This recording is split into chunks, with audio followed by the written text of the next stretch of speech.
आपने अगर फेसबुक के ग्रुप पे देखा होगा, स्टडी ग्रुप पे, तो जी ड्राइव का लिंक उस पर शेयर्ड है कोर्स का, जिसमें आपको टेक्स्ट बुक का सेकंड एडिशन ऑनलाइन मिल गया है, ई बुक का स्टूडेंट एडिशन लकीली।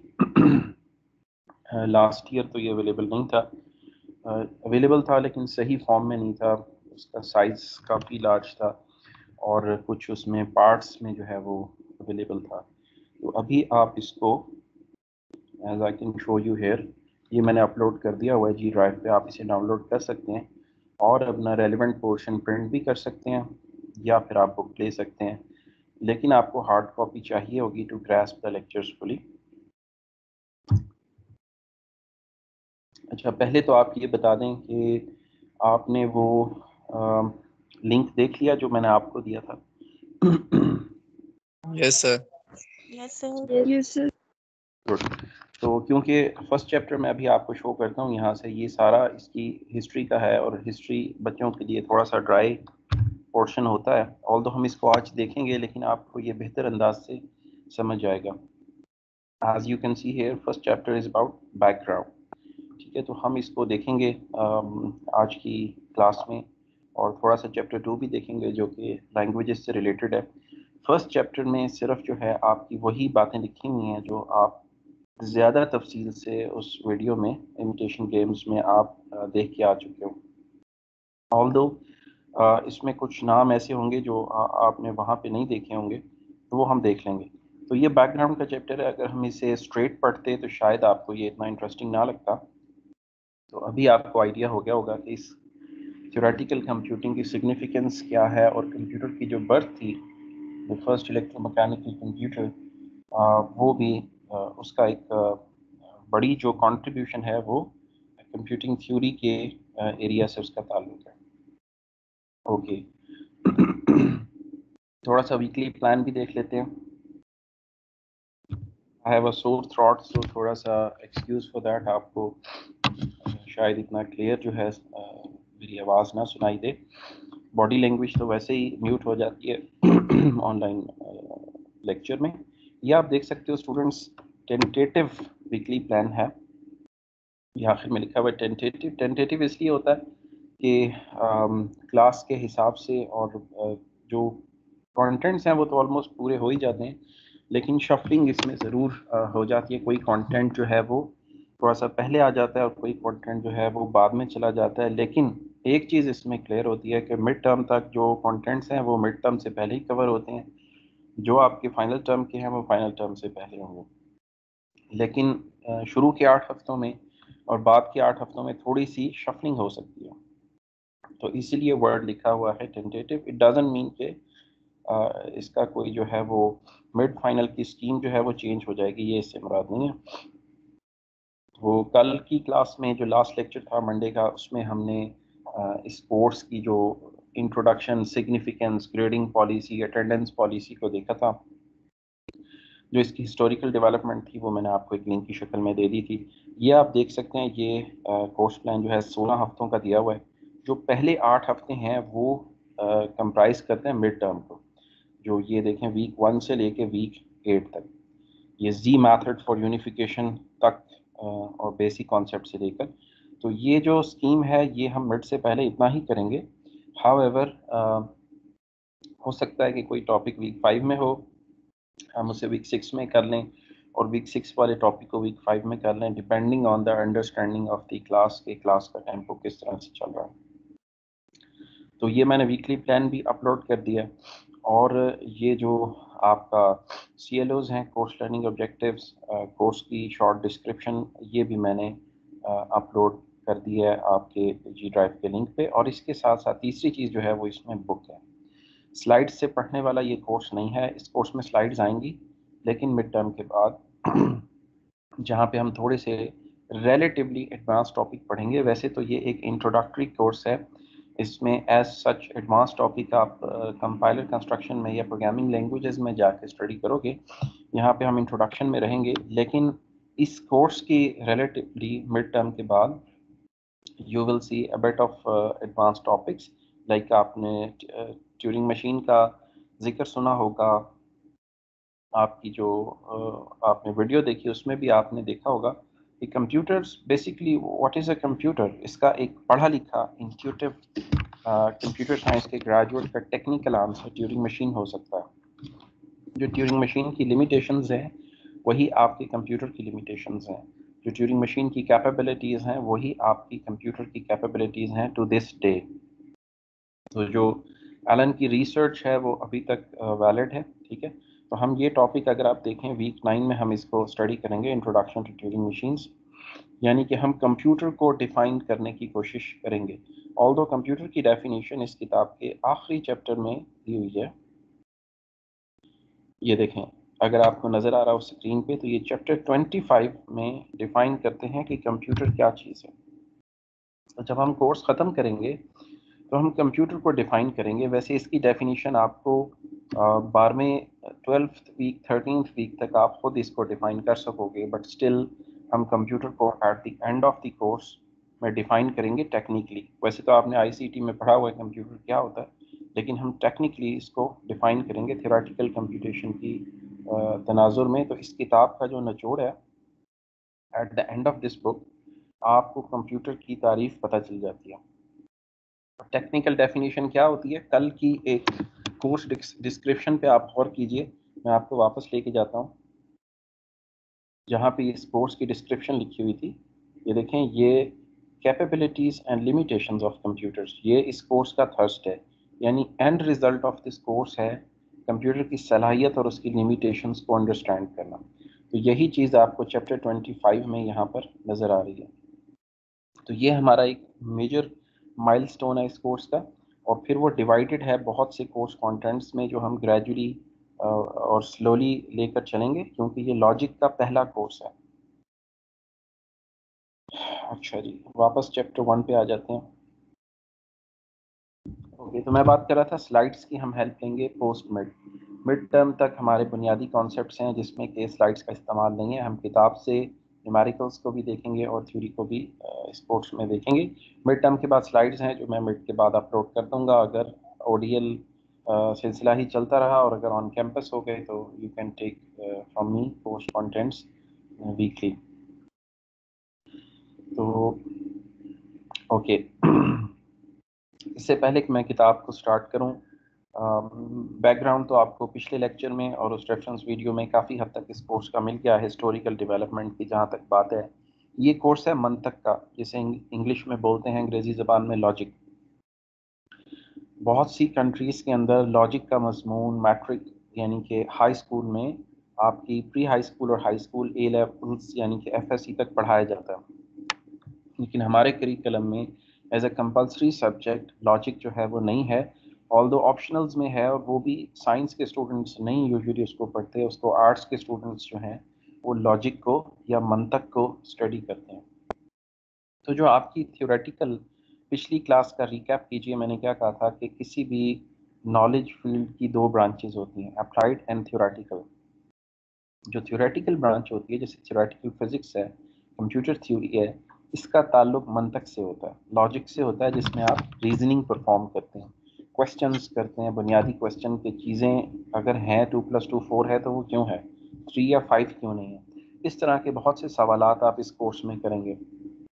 तो पहले तो आपने अपना ये जहन आप क्लियर करना है कि आप लोग लॉजिक को स्टडी करने जा रहे हैं थ्योरेटिकल कंप्यूटिंग में।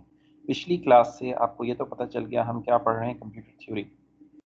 आज की क्लास से आपको थोड़ा सा आइडिया मिलेगा, या आप अपने जहन में रख सकते हैं कि we are going to study logic. अब मैं थोड़ा सा जो आप ऑलरेडी देख चुके हैं वीडियो में, मैं उसको ब्रीफ कर देता हूँ, और कुछ बातें वीडियो में नहीं भी थी। जैसा कि आप इस किताब को पढ़ेंगे तो इसमें डेविड हिल्बर्ट का जिक्र आएगा, जो कि उस मूवी में नहीं था, क्योंकि ये बात है 1898 की। मैं बहुत ब्रीफली इसको डिफाइन करूँगा और फिर चैप्टर 2 पे जाऊँगा। आपने ये खुद से स्टडी करना है, पार्ट ऑफ द सिलेबस है, ठीक है जी। तो ये इसमें से क्वेश्चन भी पूछे जा सकते हैं, क्योंकि ऑब्वियसली आपको कोर्स की फाउंडेशन का इल्म होना भी ज़रूरी है, लेकिन ये सिर्फ एक चैप्टर है 25 में से जिसका ताल्लुक बैकग्राउंड से है। तो वर्ल्ड कॉन्फ्रेंस ऑफ मैथमेटिशियन थी 1898 में, इसी चैप्टर में कहीं लिखा हुआ आ जाएगा Let me search the name of David Hilbert.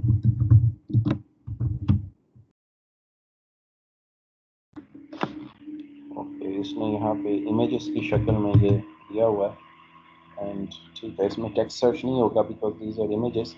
तो डेविड हिल्बर्ट ने वर्ल्ड कॉन्फ्रेंस ऑफ मैथमेटिशियन थी 1898 में या 97 में, ये आ गया जी। In the year 1900, David Hilbert, as the greatest living mathematician, was invited to address an international congress। एक world conference of mathematician थी 1900 में, जिसमें इसने 23 प्रॉब्लम्स को रेज किया था। If I can show you, these are 23 areas इसने अपनी स्पीच में आइडेंटिफाई किए थे कि अगली आने वाली सदी में 23 प्रॉब्लम्स पे मैथमेटिशियन को काम करना चाहिए, ठीक है। और ये जो प्रोफेसर थे डेविड हिल्बर्ट, वर्ल्ड रिनोव्ड मैथमेटिशियन था, living at that time, senior mathematician शुमार होते थे। इनका जो 10th प्रॉब्लम था, आगे आ जाएगा, इनके 10वें प्रॉब्लम का ताल्लुक था। ऑल्दो आपने इसके प्रॉब्लम्स नहीं पढ़ने क्योंकि वो आपको लीनियर अलजबरा और डिस्क्रीट मैथमेटिक्स और दूसरी तरफ ले जाएंगे, जो इसके 23 प्रॉब्लम्स हैं ना ही इस किताब में दिए हुए हैं। इसका जो एक 10वां प्रॉब्लम था वो ये कहता था कि जी आप कोई ऐसा तरीका मालूम करें जिससे किसी मैथमेटिकल प्रॉब्लम को सॉल्व करने से पहले ये अंदाज़ा लगाया जा सके कि ये सॉल्वेबल है या नहीं, ठीक है। या दूसरे अल्फाज में इसका मकसद ये था कि एल्गोरिदम्स को इन्वेंट किया जाए, ऐसे एल्गोरिदम्स जो आपको ये बता सकें किसी मसले को हल करने से पहले कि वो सॉल्वेबल है या नहीं सॉल्वेबल है। अब इसका भी मैं थोड़ा सा आपको साबका बता देता हूँ। जैसा कि मैंने बताया, आज का हाफ ऑफ द लेक्चर थोड़ा सा हिस्ट्री पर है, तो ड्राई होगा, बाकी हाफ हम लैंग्वेजेस को पढ़ेंगे। और ये एक ही चैप्टर है जो कि हिस्ट्री पे बेस करता है, जिसमें आपने लेटर हिस्ट्री तो काफ़ी हद तक देख ली हुई है। मैं आपको प्रीवियस हिस्ट्री बता रहा हूँ, वो जो आपकी मूवी थी उसमें स्टार्ट होने से पहले की क्या प्रोग्रेस है रिगार्डिंग दिस कोर्स। तो उसकी 10th प्रॉब्लम के ऊपर काफ़ी लोगों ने जो है वो काम किया, जिसमें कर्ट गोडेल का नाम भी आता है, यूरी मैथेसेविच का भी आता है, अलोन्जो चर्च का भी आता है, स्टीफन क्लीनी का आता है, इमेल पोस्ट, मार्कोव का, जॉन वॉन न्यूमन का और ट्यूरिंग का। ट्यूरिंग इसी दौर का है, ही वाज जूनियर, यानी एज वाइज ये काफ़ी यंग था। यूरी मैथेसेविच और एलन ट्यूरिंग, ये दो काफ़ी यंग मैन थे इन द 20s, जो कि सिग्निफिकेंट कंट्रीब्यूशन कर रहे थे एल्गोरिदम्स की रिसर्च पे। कि यानी कि आप इस कोर्स का नाम गौर कीजिए, ऑटोमेटा, चीज़ों को ऑटोमेट करना। और हिल्बर्ट ने ये क्यों निशानदही की थी, मैं आपको कभी मिड टर्म के बाद एक और वीडियो जो है वो देखने को दूंगा। 17वीं और 18वीं सदी के अंदर लोग 60 साल 50-50 साल रिसर्च करते रहते थे किसी मैथमेटिकल प्रॉब्लम पे, और अगर वो सॉल्व भी हो जाता था तो बाद में पता चलता था कि ये रियल लाइफ में एप्लीकेबल नहीं है। मिसाल के तौर पे मैथमेटिकली आप ये प्रूफ कर सकते हैं कि ट्री जो है वो रिवर्स ग्रो कर सकता है, एक्चुअल ट्री। मैथ्स है क्या चीज़? मैथमेटिक्स है आपकी इमेजिनेशन रियल चीज़ों के बारे में, ठीक है। आप किसी चीज़ को देखते हैं, उसकी इमेजिनेशन अपने माइंड में जो आप बनाते हैं, ये है मैथमेटिक्स। और अगर आप मैथ्स के अंदर बहुत से ऐसे प्रूफ हैं जो कि आप सही प्रूफ कर सकते हैं लेकिन एक्चुअली वो गलत होते हैं, मतलब ट्री जो है वो रिवर्स में ग्रो नहीं कर सकता। इसी तरह आप ये प्रूफ कर सकते हैं कि डेड जो है वो वॉक कर सकते हैं और वो दोबारा जिंदा हो सकते हैं, मैथमेटिकल मॉडल बना के किसी इंसान का, और उसके बाद उसे वापस जिंदा कर सकते हैं, ठीक है, रिवर्स प्रोसीजर करके। लेकिन रियल लाइफ में दैट इज फॉल्स। तो कहने का मकसद ये है कि इस तरह के प्रॉब्लम्स को सॉल्व करने में 40-40 50-50 साल मैथमेटिशियंस के लग जाते थे, और बाद में वो ये साबित होता था कि ये एप्लीकेबल नहीं है। या किसी बिल्डिंग का आर्किटेक्चर है, वो मैथमेटिकली तो आपने ज्योमेट्रिकली तो प्रूफ कर दिया, लेकिन सिविल इंजीनियर जब उसको बनाने लगेंगे तो वो वाइबल नहीं होगा। तो इस तरह की जो है बहुत सारे इश्यूज चल रहे थे उस वक्त रिसर्च अरीना के अंदर, जिसकी मैं आपको रेफरेंस के तौर पे एक और वीडियो में भी आफ्टर द मिड टर्म दूंगा। अभी ये एक ही काफ़ी थी बैकग्राउंड के हवाले से। तो हिल्बर्ट ने जो है वो हाईलाइट किया था कि आप एक ऑटोमेट करें प्रोसेस को, जिससे हमें सोल्यूशन का इन एडवांस पता चल सके कि ये एप्लीकेबल है भी कि नहीं। या दूसरे अल्फाज में चीज़ों को ऑटोमेट करना उसका 10th प्रॉब्लम था कि आप कोई ऐसा तरीका बनाइए कि ह्यूमन इनपुट के बगैर ही चीज़ें ऑटोमेट हो जाएं। तो बेसिकली मशीन का आइडिया डेविड हिल्बर्ट ने नहीं दिया था, लेकिन ये पिक किया था एलन ट्यूरिंग ने। और इससे पहले एलोन्जो चर्च के भी कुछ पेपर्स मिलते हैं। क्योंकि आपका इंट्रो का कोर्स है, मैं इतनी डिटेल से नहीं जाऊंगा, किताब में भी नहीं है। लेकिन ट्यूरिंग का जो एक रिसर्च पेपर था, जो मैं आपको किसी वक्त शो कर दूंगा, कुछ थोड़ा सा आप अंडरस्टैंडिंग ले लें इस कोर्स की 10-12 हफ्ते, फिर हम शो करेंगे ट्यूरिंग मशीन पढ़ने के बाद कि मशीन्स, ये मैंने पिछले लेक्चर में भी ये बात दोहराई थी कि machines can think but in a different way. Turing का आइडिया ये था कि ऑटोमेशन का एक ही तरीका है, and that is through machines. क्योंकि अगर इंसान अब ऑटोमेशन करेगा तो उसके माइंड की इनपुट उसमें शामिल हो जाएगी, और जब उसके माइंड की इनपुट उसमें शामिल हो जाएगी तो आप उसी जगह पे आके ठहर जाएंगे जिस मसले को आप हल कर रहे थे। सोल्यूशन करते करते वापस प्रॉब्लम की इब्तदा पे आ जाएंगे कि ऑटोमेशन एक्चुअली नहीं हो रही होगी। ऑल्दो आपने एक तरीक़ेकार लिख लिया होगा, लेकिन तरीक़ेकार क्या चीज़ है? Mathematics, addition, multiplication, subtraction, division, ठीक है, ये सब क्या चीज़ें हैं? ये ह्यूमन एब्स्ट्रैक्शन है रिगार्डिंग द रियल थिंग्स। तो इंसान की इनपुट के बगैर मशीन्स और द परफेक्ट थिंग जो कि ये काम कर सकती हैं। लेकिन अगर मशीन को किसी चीज़ को ऑटोमेट करना है तो मशीन में सोचने की सलाहियत होनी चाहिए। अगर मशीन दो नंबरों को ऐड करना चाहे, मल्टीप्लाई करना चाहे, डिफ्रेंशिएशन करना चाहे, किसी डाटा को सॉर्ट करना चाहे, तो मशीन के अंदर ब्रेन की ज़रूरत है। और उस वक्त ये सोचना बहुत प्रीमेच्योर या एडवांस ऑफ हिज टाइम्स था। और इसने ये 20s के आखिर में कहीं या 30s के शुरू में पेपर लिखा था। लेकिन याद रखें, आइडियाज़ को जब तक फंडिंग ना मिले वो रियलिटी की शक्ल जो है वो नहीं अपनाते। तो इसके आइडिया को फंडिंग नहीं मिली, इसने पेपर लिख दिया, जैसे अलोन्जो चर्च ने लिखा था, जैसे ईमेल पोस्ट ने लिखा था, या क्लीन ने लिखा था। इन सब के पेपर जो हैं वो हमें नजर आते हैं। लेकिन फिर अब यहाँ से आपने अब मूवी में देखा आगे कि वर्ल्ड वॉर 2 जो है वो ब्रेकआउट हो गई, और जर्मन एनिग्मा मशीन का कोड जो है उसको ब्रेक करने की ज़रूरत पेश आई, और यहाँ से फंडिंग अवेलेबल हो गई टीम ऑफ प्रोफेसर्स को, जो कि वर्ल्ड रिनोव्ड उस वक्त के कोड ब्रेकर्स और मैथमेटिशियन थे। क्रिप्टोग्राफी एक मजमून तो नहीं था उस वक्त, लेकिन यह है कि वो बेसिकली मैथमेटिशियन थे, उनकी स्पेशलाइजेशन जो है वो इंक्रिप्शन हुआ करती थी। सो बेस्ट क्रिप्टोग्राफिक माइंड्स और professors around the United Kingdom and around the world Bletchley Park में इकट्ठे किए गए, और उनको फिर जो है वो फंडिंग दी गई एलाइड फंड से। बेसिकली ब्रिटिश गवर्नमेंट ने रिलीज़ की, लेकिन वो उसमें काफ़ी हद तक कंट्रीब्यूशन यूएस, यूनाइटेड स्टेट्स की भी थी। तो उसके नतीजे में 2-1 साल की रिसर्च के बाद वो आपको एक ऐसी मशीन नज़र आई जो कि सोच सकती थी इंसानों की तरह, but in a different way. सो ये एक इलेक्ट्रोमैकेनिकल ऑटोमेशन डिवाइस आपने जैसे कि मूवी में देखा, ये इमर्ज हुई। और उसके बाद at the end of the war, ये देखें इसने जिक्र किया हुआ है राइटर ने भी वर्ल्ड वॉर 2 का, जो कि आप देख चुके हैं। At the end of the war जो थी वो सारी डिस्ट्रॉय कर दी गई रिसर्च, जो कि एनिग्मा के कोड को ब्रेक करने के लिए बनाई गई थी, और वो पब्लिश नहीं हुई अनफॉर्चुनेटली कहीं पर। साथ ही उस पूरी टीम को मना कर दिया गया कि आप इसे पब्लिश नहीं कर सकते हैं, क्योंकि ये वॉर सीक्रेट था। So for more than 5 decades ये तकरीबन सीक्रेट ही रहा। ऑल्दो कंप्यूटर थ्योरी में 70s तक पैसिव रिसर्च चलती रही, और 1980 में आर्टिफिशियल इंटेलिजेंस के आने से fiction movies, fiction novels, AI की थर्स्ट लोगों के अंदर पैदा हुई। जब डेस्कटॉप कंप्यूटर्स आम हुए 80 की दहाई में, तो इस पे रिसर्च दोबारा स्टार्ट हुई। क्योंकि आर्टिफिशियल इंटेलिजेंस क्या है? वही चीज़ जो ट्यूरिंग ने की थी, ऑटोमेशन। अब आप चाहते हैं कि आपको ऐसी मशीन नहीं चाहिए जो कि मैथमेटिकल इक्वेशंस को सॉल्व करे या डाटा एनालिसिस करे। आपको ऐसी मशीन चाहिए जो कि इंसानों के साथ बातचीत भी कर सके, घर में कामकाज भी कर सके। और ऐसे बहुत से ममालिक हैं जहाँ पे इंसानों की कमी है, यानी कि उनका ग्रोथ रेट नेगेटिव में है, जैसे रशिया है, कनाडा है, ऑस्ट्रेलिया है, जापान है। वो लोग बाहर से अफरादी क़ुव्वत को इंपोर्ट करते हैं, लोगों को, ताकि वो जो है इवेंचुअली 40-42 साल में ज़ीरो ना हो जाए। जैसे कनाडा है, अगर वो 42-43 साल तक बाहर से किसी को ना माइग्रेंट्स को अलाउ करता तो उसकी आबादी सिफर हो जाती। ना 63, 60 या 67 का सर्वे है।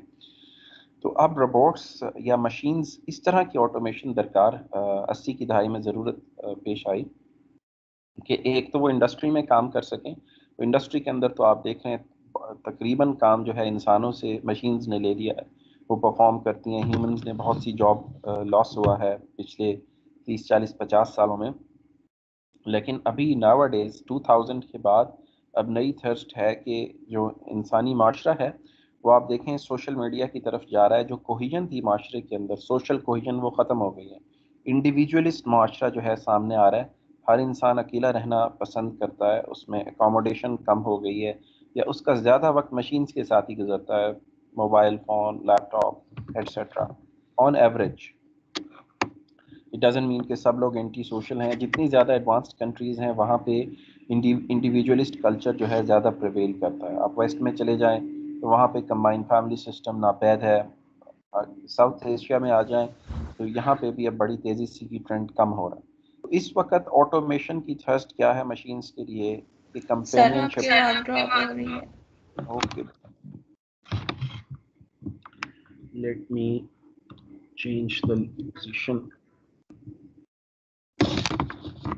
अभी सही है बेटा? ये है वाईफाई तो इस पे सब पहले भी सही आ रही थी। पहले भी सही आ रही थी। यस ओके बेटा, फिर आप अपनी लोकेशन चेंज करो जिनको नहीं आ रही बेटा। तो सर बात ड्रॉप होती है आपकी आवाज बीच में। वो बेटा वाईफाई का क्योंकि सिस्टम है इधर तो जो है वो अभी बंद है बिकॉज लोड्स है ही नहीं, उसका लोड ही नहीं है कैंपस में, तो वाईफाई जो है वो चल रही है। तो बात हो रही थी हमारी रिकॉर्डेड में, आप फिर ये सुन सकते हैं, किताब से पढ़ सकते हैं। जैसा कि आपको मैं लिंक दे रहा हूँ, जो मैं बात कर रहा हूँ वो बुक के अंदर से ही होगी तकरीबन।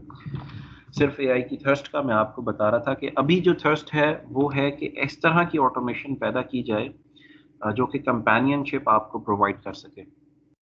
किसी हद तक आपको मोबाइल में नज़र भी आती है, मोबाइल इज़ योर कंपेनियन। वो एक मशीन है और ऑटोमेटेड मशीन है जो कि आपको काफ़ी हद तक एआई बेस्ड हेल्प प्रोवाइड करती है। जैसे कि गूगल मैप्स हैं, ये भी एक ऑटोमेशन है आपके पास। सोशल मीडिया भी एक ऑटोमेशन है जो आपके मिजाज के तहत आपको चीज़ें सजेस्ट करता है। टिकटॉक है, यूट्यूब है, ये सारी ऑटोमेशन है। लेकिन अभी थर्स्ट जा रही है कि ह्यूमंस की न दिखने में भी ह्यूमंस की तरह के ऑटोमेटेड रोबोट्स हों जो घर के काम भी कर सकें और माशरे में इंसानों की जगह ले सकें।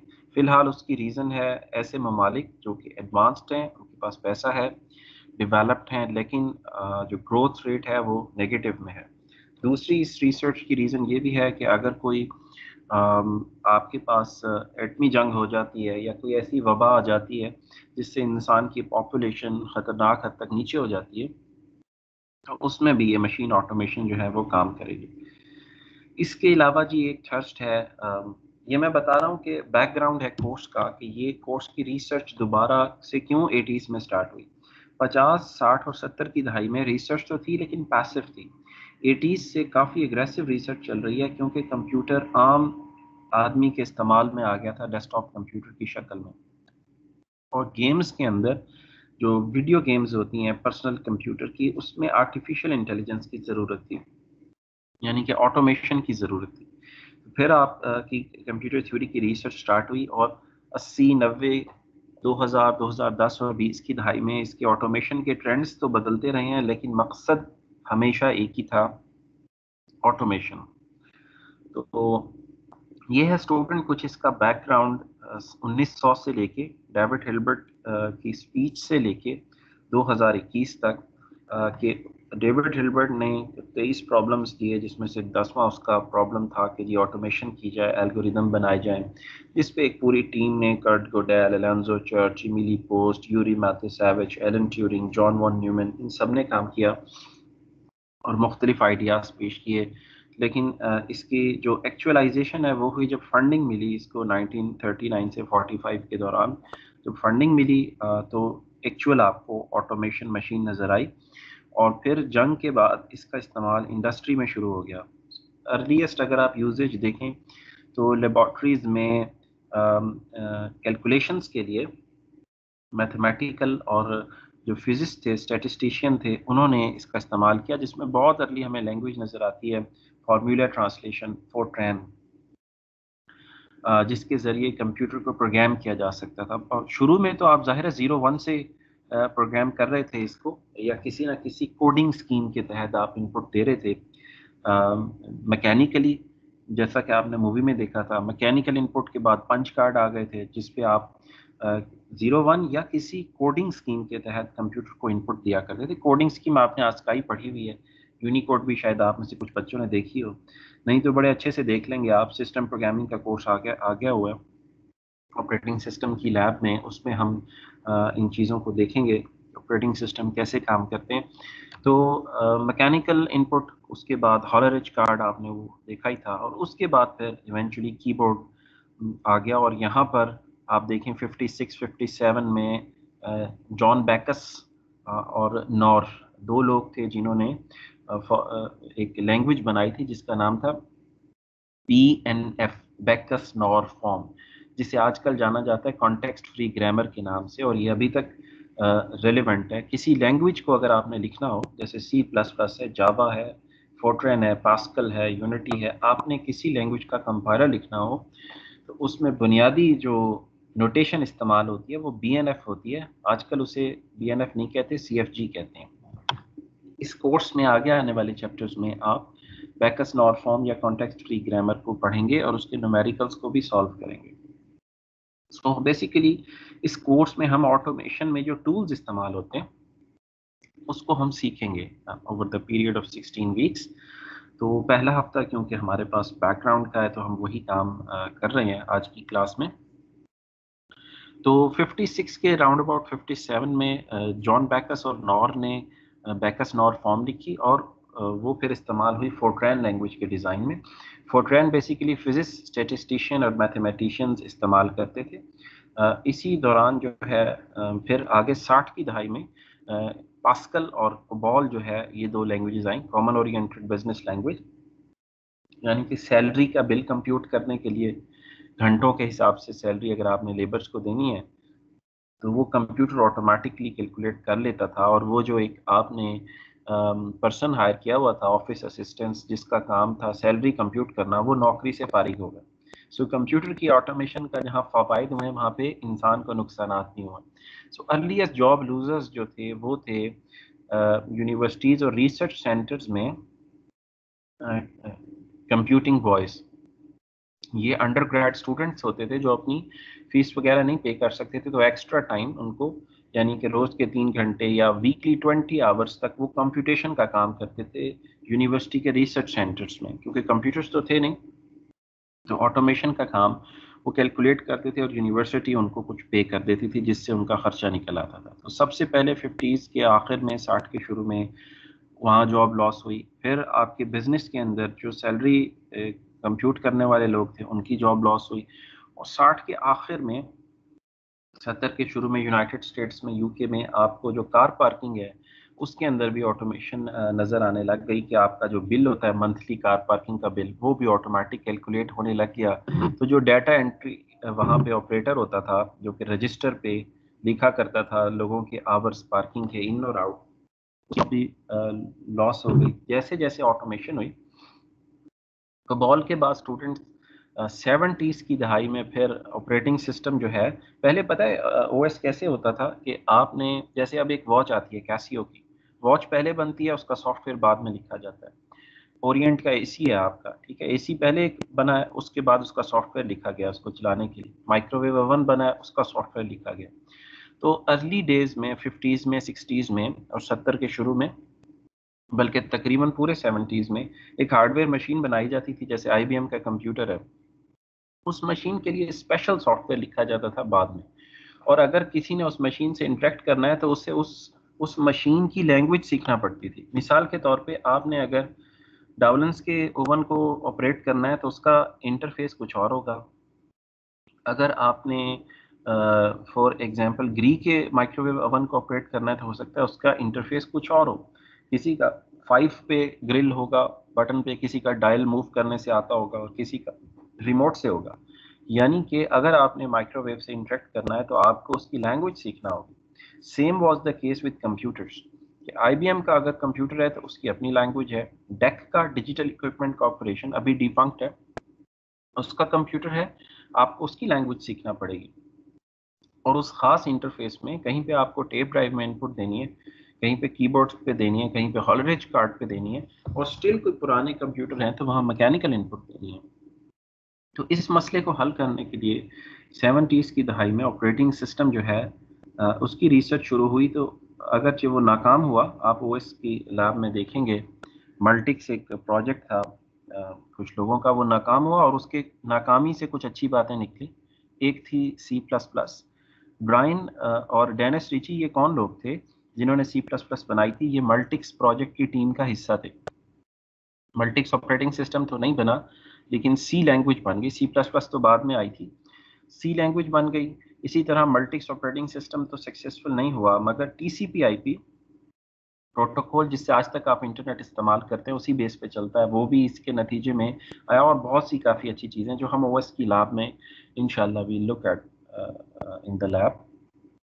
तो 70 की दहाई में ओएस के ऊपर आपकी जो है वो थर्स्ट आ गई, और सक्सेसफुली बाद में एप्पल ने और माइक्रोसॉफ्ट ने लीजा और MS DOS की शक्ल में ऑपरेटिंग सिस्टम भी इंट्रोड्यूस कराए। और इसमें एक और भी मैंने आपको शायद ICT में शेयर किया था, एक और ऑपरेटिंग सिस्टम OS/2 जिसका अब नाम ख़त्म हो गया, और वो शायद बिल गेट्स हो सकता था बंदा, गैरी शायद उसका नाम था। वो भी मैं आपसे शेयर कर दूंगा अगर नहीं पहले की ICT के कोर्स में वीडियो।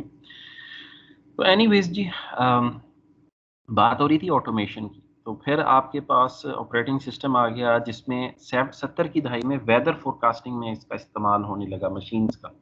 और फिर जो आपकी वेदर फोरकास्टिंग का स्टाफ था वो अगर 100 लोग काम करते थे तो सिर्फ 15 लोग वेदर स्टेशन में रह गए, ठीक है। 85% लोगों की जॉब वहाँ से लूज हुई। 80s की दहाई में ये जो आपकी कार मैन्युफैक्चरिंग है और जितने भी हैवी मशीनरी वर्क है वो सब ऑटोमेट हो गई as a result of the operating systems. और वहाँ पे भी जॉब लॉसेस हुई। तो एक तरफ तो ब्राइट साइड है ऑटोमेशन की, जिससे हम काफ़ी हमारा लाइफस्टाइल ही तब्दील हो गया। अगर आप 1921 का लाइफस्टाइल ज़रा खोलिए कभी, यूट्यूब पे वीडियोस आपको मिल जाएंगी। न्यूयॉर्क 1921, लंदन 1921, और इवन बॉम्बे और कराची 1921। आप लोगों का तर्ज ज़िंदगी आप देखें, और फिर जो अभी 2021 है इसमें आप कंपेयर करें तो आपको काफ़ी फ़र्क नज़र आएगा कि लोगों की जो लाइफ एक्सपेक्टेंसी है वो बढ़ गई है। बहुत सी बीमारियों का जो इलाज है वो कंप्यूटर सिमुलेशन के ज़रिए आपको मिला है। आप जेनेटिक इंजीनियरिंग पे काम कर रहे हैं, DNA टेस्टिंग हो रही है। एम्प्यूटेड जो आपके हाथ और पैर होते हैं उसके लिए आपको ऑटोमेटेड आर्म्स मिल जाती हैं वुड की, जो कि AI बेस्ड होती हैं। तो कुछ इंसान की मदद भी हुई है ऑटोमेशन से, और कुछ इंसान ने सफ़र भी किया है, ख़ास तौर पे जॉब लॉस की शक्ल में। और दूसरा जो सफरिंग्स है वो है माशरे की टूट फूट, degradation of the social norms of human beings. ये इसका एक और नुकसान है कि अगर आप 100 साल पहले चले जाएं तो चाहे वेस्ट हो या ईस्ट हो, लोगों का जो सोशल फैब्रिक था वो सेम ही था। जो अफराद थे उनकी आपस में कोहेसिवनेस ज़्यादा थी, क्योंकि मशीन्स का एलिमेंट था ही नहीं। तो मशीन के एलिमेंट और ऑटोमेशन के आने से इंसान का कंपटीशन अब इंसान से नहीं रहा। पहले कम वक्त काम करते थे और ज़्यादा वक्त आप फैमिली को और क्वालिटी टाइम गुजारते थे। जब से मशीन्स इंट्रोड्यूस हुई हैं, इंसान का कंपटीशन अब मशीन्स के साथ हो गया। अगर आपने कोई जॉब एक्वायर करनी है तो बहुत सी जगह पे आपका कंपटीशन मशीन के साथ है। मिसाल के तौर पे असेंबली लाइंस ऑटोमेट हो गई हैं, अब वहाँ पे आपकी जो प्रोग्राम्ड बेल्ट है वो घूम रही है, और आपने किसी ख़ास वक्त में वो काम परफॉर्म करना है।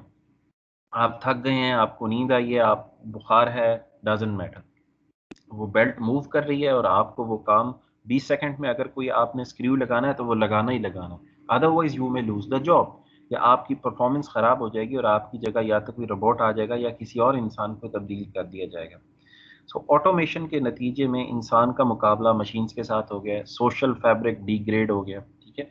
लेकिन फ़वाइद में ह्यूमन एक्सपेक्टेंसी जो है ज़िंदगी की वो बढ़ गई है, इंसान का स्पेस रिसर्च पॉसिबल हुई है, दूसरे प्लैनेट्स पे जाना। ऑल्दो इससे अभी कोई डायरेक्ट फ़वाइद तो हासिल नहीं हुए, लेकिन हो सकता है इन द फ्यूचर के कुछ चीज़ें आप वहाँ से एक्सप्लोर कर सकें जो इंसान की फ़ायदे की हों। इसी तरह वेदर फोरकास्टिंग के ज़रिए आप पहले से इंसानों को इवैक्यूएट कर लेते हैं अगर कहीं पर कोई ऐसी जो है वो जो आंधी तूफान या कोई इस तरह की चीज़ आनी है। अक्सर तो पता नहीं भी चलता, लेकिन कभी कभी पता चल भी जाता है और आप लोगों को वहाँ से टाइमली इवैक्यूएट कर सकते हैं। सो इसके फ़वाइद और नुकसानात की डिबेट अपनी जगह है। आप में से कुछ एग्री करेंगे, कुछ नहीं करेंगे। तो ये इस कोर्स का जी बैकग्राउंड है, ये इसका पहला चैप्टर है। ठीक है, इसमें जो एनालिसिस दी है वो मैंने खुद दी है।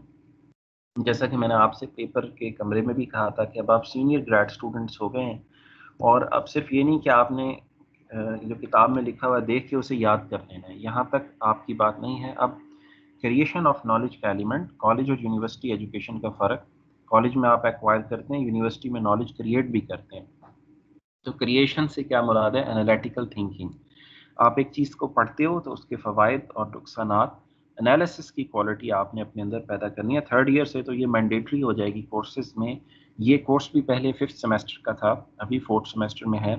लेकिन जैसे आपने ये बैकग्राउंड और हिस्ट्री और ऑटोमेशन का पढ़ा, तो साथ मैंने आपको एक एनालिसिस दे दिया है, जो कि मेरी एक्सपेक्टेशन होगी कि ग्रेजुअली आप ये एनालिसिस पार्ट जो है ये खुद कर दिया करेंगे। कि आपने जैसे किताब में तारीख पढ़ी, ऑटोमेशन पढ़ी, और अगर मैं आपसे किसी वाइवा में या सवाल पूछ लेता हूँ कि इसके फ़वाइद और नुकसानात क्या हैं, तो एट दिस स्टेज आपसे मेरी उम्मीद होगी कि आप ये एनालिसिस, वैलिड एनालिसिस जो है वो कर सकें।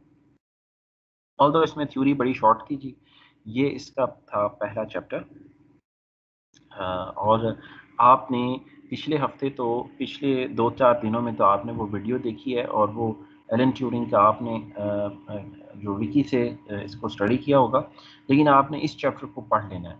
Although some of you may find this chapter not so interesting, लेकिन बेटा पार्ट ऑफ द सिलेबस है और फाउंडेशन ऑफ द कोर्स है, तो आपने इसको स्टडी कर लेना है। ठीक है, और यहाँ पे इस कोर्स में थ्योरी ख़त्म हो जाती है। अब मैं आप लोगों को छोटी सी ब्रेक दूंगा चैप्टर 2 पे मूव करने से पहले, क्योंकि आपके सेंट्रल प्रोसेसिंग यूनिट्स थोड़े से गर्म हो गए होंगे। ख़ासतौर पे हिस्टोरिकल बैकग्राउंड से स्टूडेंट्स जो हैं वो जल्दी थक जाते हैं। तो आप यहाँ पे 9:25 हैं, 9:30 तक आप ब्रेक कीजिए, कुछ स्नैक ले लीजिए, चाय का कप पी लीजिए और फिर वापस आएँ और हम चलते हैं अब चैप्टर 2 की तरफ उसके बाद, जो कि लैंग्वेजेस से ताल्लुक़ है, नॉट थ्योरी, इसमें न्यूमेरिक्स भी होंगे। So see you in 5 minutes. Take care.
Welcome back students.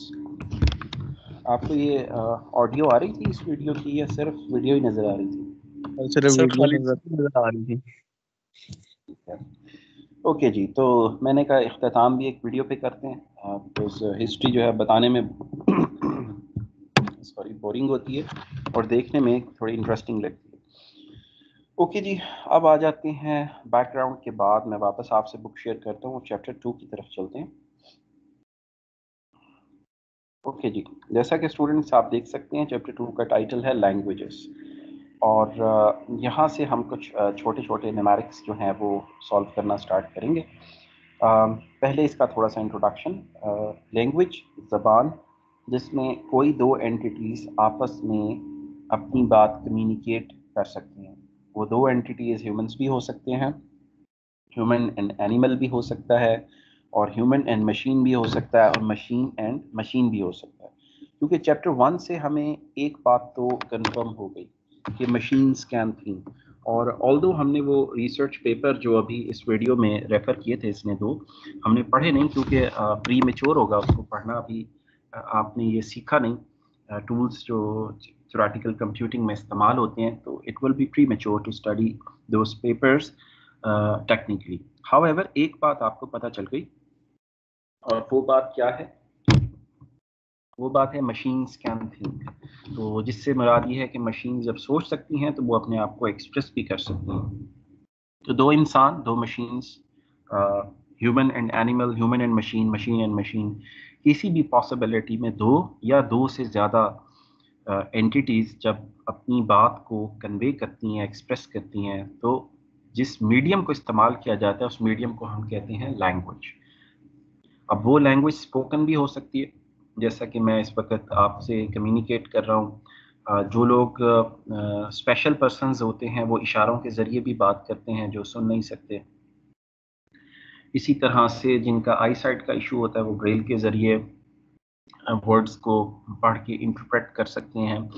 और इसी तरह से अगर आपने ड्रीम्स में ख्वाब देखे हो तो ये भी अ वे ऑफ कम्युनिकेशन है। ऑल्दो साइंटिफिकली इसका प्रूफ अभी तक नहीं मिल सका कि ये इंसान की अपनी तख़य्युलात होती हैं, और बाज़ औक़ात इंसान ऐसी चीज़ों को ख्वाब में देखता है जो उसने कभी एक्सपीरियंस नहीं की होती। तो यहाँ पे साइंस थोड़ी सी खामोश है। तो ये भी एक लैंग्वेज का पार्ट है, यानी कि एक्सप्रेस करने के तमाम मीन्स लैंग्वेज कहलाते हैं। ठीक है, ये तो हो गई इसकी बुनियादी डेफिनेशन। अब स्टूडेंट्स हम इसकी टाइप्स की तरफ चलते हैं। लैंग्वेजेस की दो टाइप्स हैं, फॉर्मल लैंग्वेजेस और एब्स्ट्रैक्ट लैंग्वेजेस, जैसा कि आप ये किताब में भी देख सकते हैं, languages in the abstract. Abstract language या तजरीदी ज़बान उर्दू में अगर मैं कहूँ, वो ज़बान है जिसमें इस वक्त मैं आपसे गुफ्तगू कर रहा हूँ। उर्दू, अंग्रेज़ी, फ़ारसी, अरबी, ये सारी तजरीदी ज़बानें हैं या एब्स्ट्रैक्ट लैंग्वेजेस हैं। इन लैंग्वेजेस के अंदर जो बुनियादी अहमियत हासिल होती है वो मीनिंग्स को होती है, या जिसे कंप्यूटर की ज़बान में या इंग्लिश में सेमेंटिक्स कहते हैं। एब्स्ट्रैक्ट लैंग्वेजेस और सेमेंटिक्स बेस्ड, उनका मेन मकसद होता है माने, ट्रांसलेशन, मीनिंग्स, इसलिए वो कहलाती हैं सेमेंटिक बेस्ड लैंग्वेजेस। अब इसमें अल्फाज के साथ साथ बॉडी लैंग्वेज, मूड्स और सिक्स सेंस का भी इस्तेमाल होता है। मिसाल के तौर पे आप किसी शख्स को देखते हैं ना, उसने आपको कुछ कहा है, ठीक है, आप अपने वालिद साहब को घर में देखते हैं, वो एक दिन दाखिल हुए हैं, उनका मूड आपको मालूम पड़ता है कि काफ़ी अच्छा है, तो आप अपनी किसी ख्वाहिश का इज़हार उनसे कर सकते हैं। और कभी आपको कन्वे हो जाता है कि आज जो हैं वो वालिद या वालदा जो हैं वो बिल्कुल अच्छे मूड में नहीं हैं, तो इनको कोई खाने की फरमाइश ना की जाए या वालिद साहब से किसी चीज़ का तकाजा ना किया जाए। तो एब्स्ट्रैक्ट लैंग्वेजेस में सिक्स सेंस काम करती है। तो ये आपकी छठी हिस्सा है जो कि बग़ैर कम्युनिकेट किए, कोई अल्फाज बोले, एक्सप्रेस किए, आप जो मूड की वाइब्स होती हैं या छठे हिस्से आप उसको अंडरस्टैंड कर लेते हैं। इसी तरह से एब्स्ट्रैक्ट लैंग्वेजेस में अगर आपने फॉर एग्जांपल किसी वॉर जोन से गुजर कर दूसरे मुल्क का हवाई सफ़र करना है, if you have to travel by air from a war zone, तो हो सकता है आप उसे अवॉइड करें, ये सोचते हुए कि यहाँ पे लाइक्लीहुड जो है वो नुकसान की ज़्यादा हो सकती है, या आपके जहन में आए कि आज जो है मैंने एयर ट्रैवल नहीं करना बगैर किसी रीज़न के, ठीक है, 6 सेंस, और हो सकता है वो आपका जो प्लेन है जिसमें आपने जाना था वो क्रैश हो गया हो। तो ये भी एक लैंग्वेज का तरीक़ेकार है। या आपने कोई ख्वाब देखा और उसके ऊपर आपने डिसीजन बेस कर लिया अपना कि जी आज मैंने ड्रीम देखा इस तरह का, एटसेट्रा एटसेट्रा। तो ये सारी की सारी बातें जो हैं वो ताल्लुक़ रखती हैं एब्स्ट्रैक्ट लैंग्वेजेस से। और ये सिर्फ इंसान नहीं, जानवर भी इस चीज़ को समझते हैं। अगर आप देखें मूड्स को जानवर भी अंडरस्टैंड करते हैं। अगर आप में से किसी ने पेट्स हैं, डॉग्स या कैट्स या इवन पैरट बर्ड्स या कोई और चीज़, तो आपको आइडिया होगा कि they can also detect your moods. तो ये है जी एक किस्म ज़बान की, और ये कहलाती है सेमेंटिक बेस्ड। अब आ जाते हैं हम लैंग्वेज की दूसरी किस्म पे।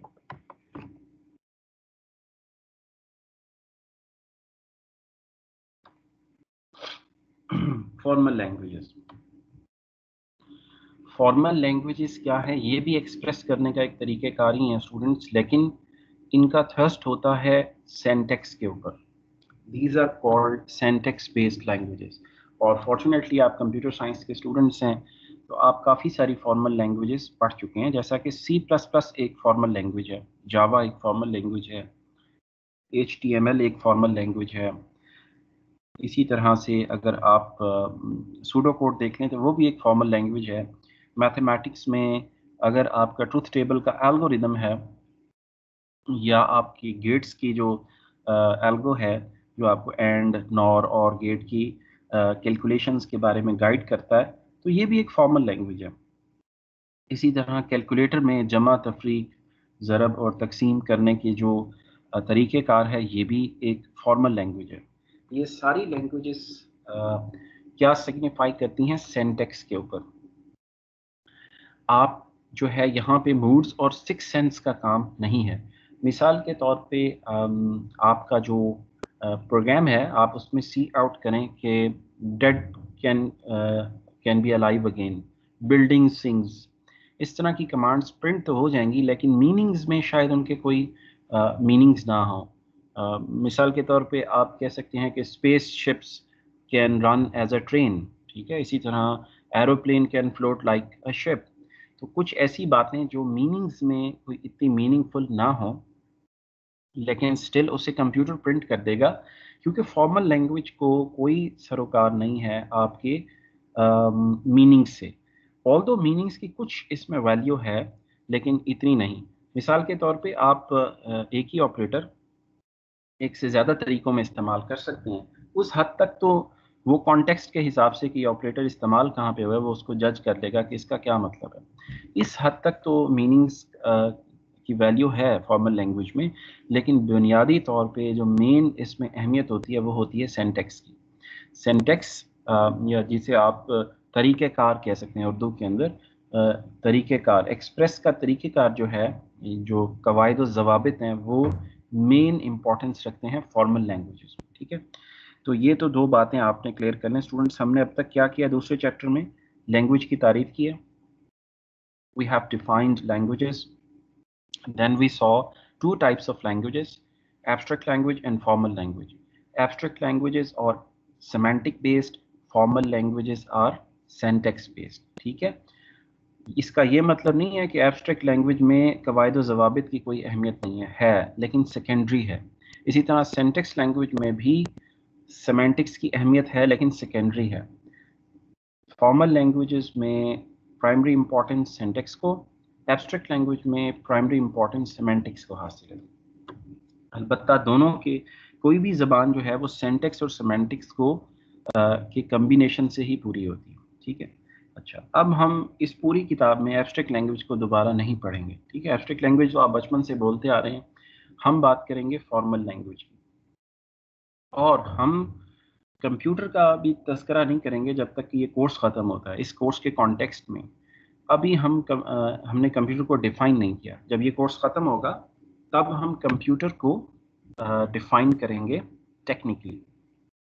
यानी कि, और कंप्यूटर है क्या? An automation machine, a machine which can think like humans, ठीक है। तो ये चीज़ कंप्यूटर है।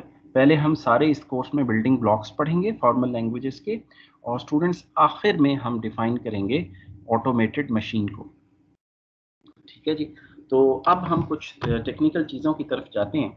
आपके पास मैथमेटिक्स में जो सेट्स होते हैं, सेट थ्योरी, उसकी सिंबोलिज्म को हम बोरो करेंगे। इससे पहले कि मैं आपको न्यूमेरिकली एग्जांपल्स शो करूं, मैं ये बताता चलूं कि कंप्यूटर थ्योरी के अंदर कोई स्टैंडर्डाइज सिंबल सेट इस्तेमाल नहीं होता। आपने सी या C++ में देखा आंसाई सी, अमेरिकन नेशनल स्टैंडर्ड इंस्टीट्यूट ने C++ का सिंटैक्स स्टैंडर्डाइज्ड कर दिया जी। ISO OSI TCP/IP protocol, TCP/IP में आपने जो चीज़ें इस्तेमाल करनी है उसे international standard organisation open system interconnect ने स्टैंडर्डाइज्ड कर दिया। इसी तरह आस्काई एक कोड है, उसका भी स्टैंडर्ड है, यूनिकोड का भी स्टैंडर्ड है। कंप्यूटर थ्योरी में जो सिंबल्स इस्तेमाल होते हैं स्टूडेंट्स, उसका कोई स्टैंडर्ड नहीं है, और ये विलफुल इसको स्टैंडर्डाइज नहीं किया गया। क्यों? इस कोर्स का मकसद क्या है? थ्योरेटिकल कंप्यूटेशन इस्तेमाल किस लिए करते हैं? To think beyond the limits से उस पार जाके सोचना, क्रिटिकल थिंकिंग करना, चैलेंज करना। तो यहाँ पे लिमिटेशंस आप खुद दें, लिमिट रूल्स आप खुद बनाएंगे। ये वो टूल है जिसमें लैंग्वेज लिखी जाती है, ठीक है। आप बता रहे होते हो कंपाइलर को कि C++ की क्या कंपल्शंस होंगी। इस फील्ड के अंदर कंप्यूटेशन थ्योरी में देयर आर नो लिमिटेशंस, ठीक है, क्योंकि यही तो आपके अंदर सलाहियत पैदा करनी है। कैपेबिलिटीज एंड लिमिटेशंस, इन दो चीज़ों को हम स्टडी कर रहे हैं। लिहाजा आपको इस टेक्स्ट बुक पे जो सिंबल नज़र आ रहे हैं, हो सकता है आप कोई और किताब उठाएं तो वो उसमें ये सिंबल ना हो, और ये विलफुल इसलिए रखा गया है कि आपकी जो सोच है उसको लिमिट ना किया जाए, ठीक है। बहरहाल, क्योंकि आप यूनिवर्सिटी के स्टूडेंट्स हैं और ये इंट्रो का पहला कोर्स है, जो टेक्स्ट बुक के सिंबल्स हैं आप वो थ्रू आउट इस्तेमाल करेंगे, इम्तिहानात में भी और सीखने के लिए भी। जब आप दूसरा कोर्स पढ़ेंगे, प्रोग्रामिंग लैंग्वेजेस, और तीसरा कंपाइलर कंस्ट्रक्शन, तब इंशाल्लाह आपको जो भी इंस्ट्रक्टर पढ़ा रहे होंगे वो इसके वेरियस सेट्स ऑफ सिंबल्स जो कि इस्तेमाल होते हैं उससे आपको फेमिलियर कराएंगे। फॉर द टाइम बीइंग आपने ये जो टेक्स्ट बुक है इसके सिंबल्स को इस्तेमाल करना है, नथिंग एल्स। ओके जी। अच्छा, अब इस राइटर ने, डैनियल ने, कोशिश की है कि अलजेब्रा की और नंबर थ्योरी के सिंबल्स को बोरो किया जाए, क्योंकि ये ऐसी दो चीज़ें हैं जो कि तमाम स्टूडेंट्स स्टडी करते हैं अपने हाई स्कूल तक। जो आपने मैट्रिक की होती है, FSC की होती है, pre high school, high school, उसमें आप ये A लेवल तक पढ़ कर आए होते हो ये सिंबल्स, तो आपके लिए समझना जो है रूल्स को काफ़ी आसान हो जाएगा। तो जी चलते हैं। अब ये इसने अब sigma summation is equal to x, जैसा कि नंबर थ्योरी के अंदर होता है। तो आप देखें ये एक ऐसी लैंग्वेज है। Let us consider some simple examples of formal languages. अब यहाँ से फॉर्मल लैंग्वेज स्टूडेंट स्टार्ट हो गई हैं, और किताब के 25वें चैप्टर तक एब्स्ट्रैक्ट लैंग्वेज दोबारा इसमें नहीं आएगी। Okay, let us consider some simple example of languages. If we start with an alphabet having only one letter, the letter X. अब आपको याद हो, मैं थोड़ा सा आपको याद कराऊं, आपने सेट बिल्डर नोटेशन पढ़ी होगी मैट्रिक में, पहले चैप्टर में, नंबर थ्योरी के चैप्टर में हुआ करती थी सेट बिल्डर नोटेशन, ठीक है, इबारती तरीक़ेकार किसी सेट को लिखने का। तो सिमिलरली हम इसमें डिस्क्रिप्टिव मेथड इस्तेमाल कर सकते हैं किसी लैंग्वेज को डिफ़ाइन करने का। जैसे इसने एक लाइन में बताया कि ये एक लैंग्वेज है जिसमें एक वाहिद लेटर है X, ठीक है। फिर इसने एक, ये फाइनाइट लैंग्वेज है, और फिर इसने एक इनफाइनाइट लैंग्वेज दी आपको, जो L1 इज़ अ लैंग्वेज जहाँ पे X जो हैं वो इंक्रीज होते चले जाते हैं बाय 1। पहले X की पावर 1 है, 2, 3, फिर n तक, it goes to infinity. Infinity क्या होती है अगले लेक्चर में बात करूँगा, अभी बहुत ज़्यादा हो जाएगी थ्योरेटिकल कॉन्सेप्ट्स। तो इन्फिनिटी बेसिकली एग्जिस्ट नहीं करती। Everything in this universe is finite, infinity do not exist at all, ठीक है। इसका प्रूफ भी है और इसमें डिस्कशन अगले हफ्ते। तो इसी सेट को आप इस तरह भी लिख सकते हैं। हम यहाँ लफ्ज़ सेट नहीं इस्तेमाल करेंगे, हम लफ्ज़ इस्तेमाल करेंगे लैंग्वेज। अच्छा, अब मुझे ज़रा थोड़ा दिमाग पे जोर डाल के बताएं, क्या हमारी अंग्रेज़ी ज़बान में, उर्दू ज़बान में, फ़ारसी में, अरबी में कोई ऐसा लफ्ज़ है जिसमें हर्फ सिफर हो? जैसे हर्फ आप समझते हैं ना कि अगर एक वर्ड है कैट, CAT, तो ये एक लफ्ज़ है और इसमें 3 हर्फ हैं, C, A और T। इसी तरह अगर यासीन है तो इसमें हर्फ लफ्ज़ एक है और हर्फ एक से ज़्यादा है। तो मुझे ज़रा दिमाग पे जोर दे के बताएं, एब्स्ट्रैक्ट लैंग्वेज में, तजरीदी ज़बान में, क्या कोई ऐसा लफ्ज़ है जिसमें हरफों की तादाद सिफर हो? है तो मुझे बताएं। No sir. ठीक है, गुड आंसर। No, sir. ऐसा लेकिन फॉर्मल लैंग्वेजेस में है जिसको हम इस किताब में सिर्फ डैनियल की बुक में उसे लैम्डा से शो करेंगे। मैंने आपको बताया यहाँ पे सिंबल कोई नहीं होगा स्टैंडर्डाइज जो किसी बॉडी ने स्टैंडर्डाइज किया हो। मैं आपको मिड के बाद और किताबें दिखाऊंगा जहाँ पे एप्सिलॉन इस्तेमाल हुआ है लैम्डा की जगह, और स्टिल कोई और सिंबल यूज हुए हैं लैटिन और ग्रीक के। लेकिन for the sake of simplicity and learning हम इस टेक्स्ट बुक की सिंबलिज्म को इस्तेमाल करेंगे। सो फॉर्मल लैंग्वेजेस में एक ऐसा लफ्ज़ है जिसको हम कहेंगे लैम्डा। ये आपको पेज नंबर 11 पे नज़र आ रहा है। ये वर्ड ऑफ नो लेटर्स है। फॉर्मल लैंग्वेज में ये एग्जिस्ट करता है। ये एक लफ्ज़ है लेकिन इसमें हरफों की तादाद सिफर है। यानी अगर मैं लिखूं एब्स्ट्रैक्ट लैंग्वेजेस में लेंथ ऑफ कैट, तो आपको शायद किसी फॉर्मल लैंग्वेज का फंक्शन जवाब देगा 3। जब आप लेंथ ऑफ लैम्डा लिखेंगे तो आपको जवाब मिलेगा सिफर, 0। अच्छा, अब हम ये इसमें दूसरा चैप्टर ना बहुत बुनियादी बिल्डिंग ब्लॉक्स का है। बिल्डिंग ब्लॉक्स आपको ये बता रहा है जी। सर ये लैम्डा वर्ड है वर्ड है, क्या? वर्ड है।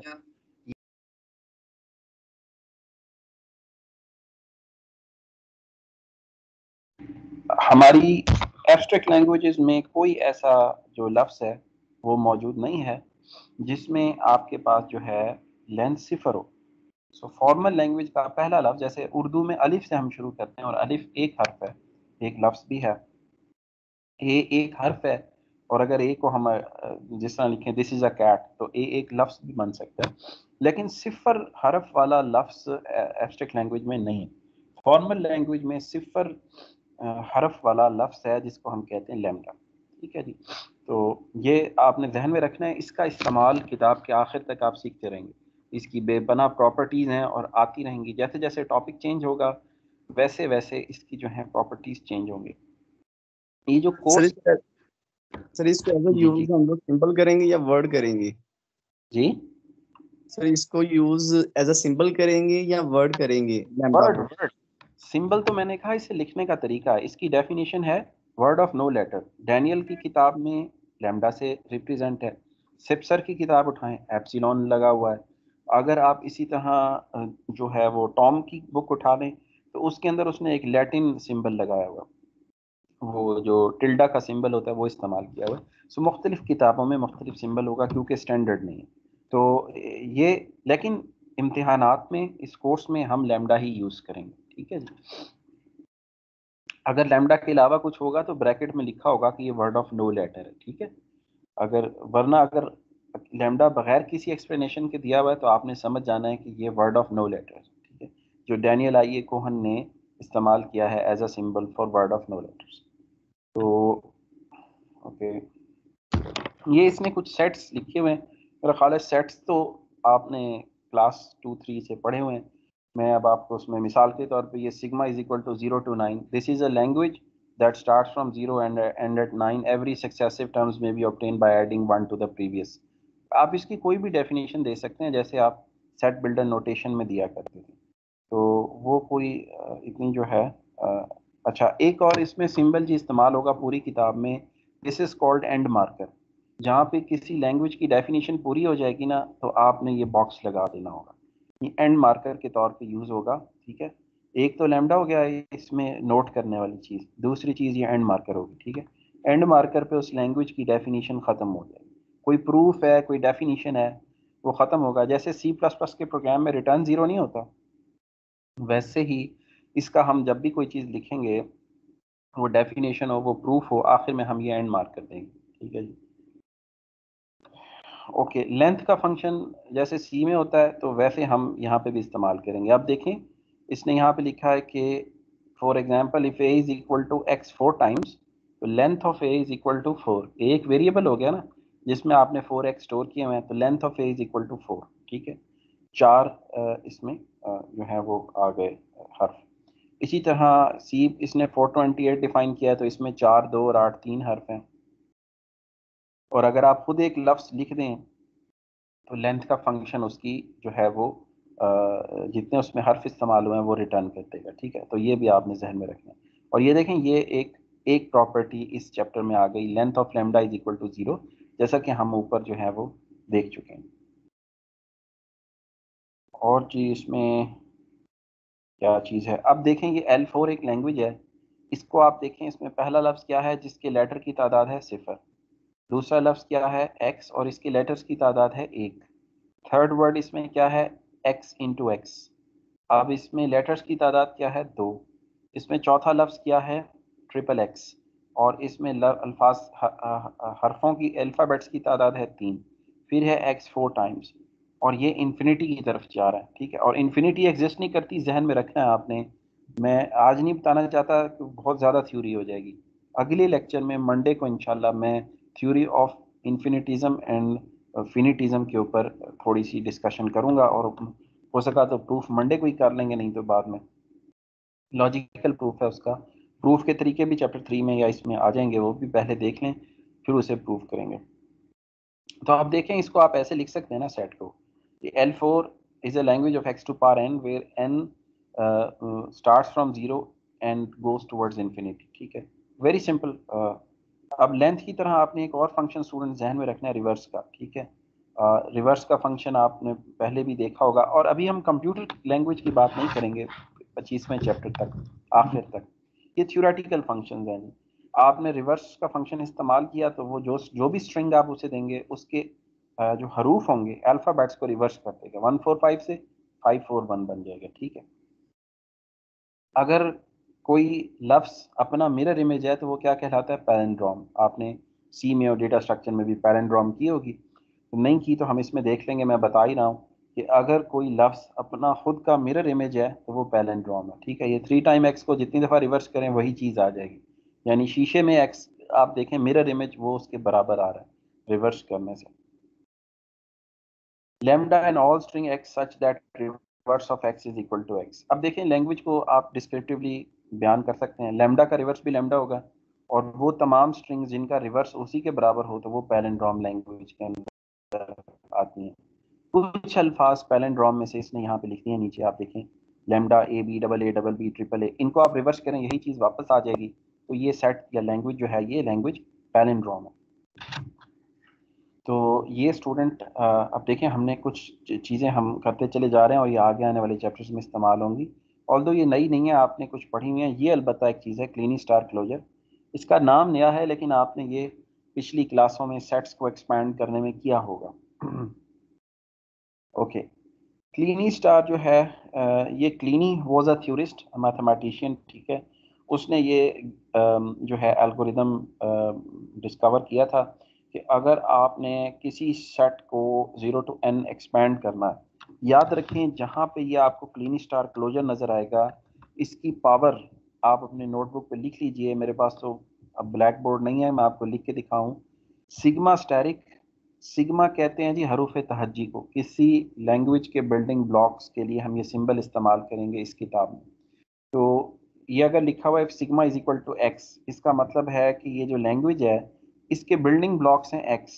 अगर मैं कहूँ अंग्रेजी ज़बान के बिल्डिंग ब्लॉक्स क्या हैं, तो ए टू जी। उर्दू ज़बान के हरूफ तहज्जी क्या है, अलिफ से ये। इसी तरह सिग्मा उर्दू का अलिफ से ये होगा, अंग्रेजी ज़बान का ए टू जी होगा।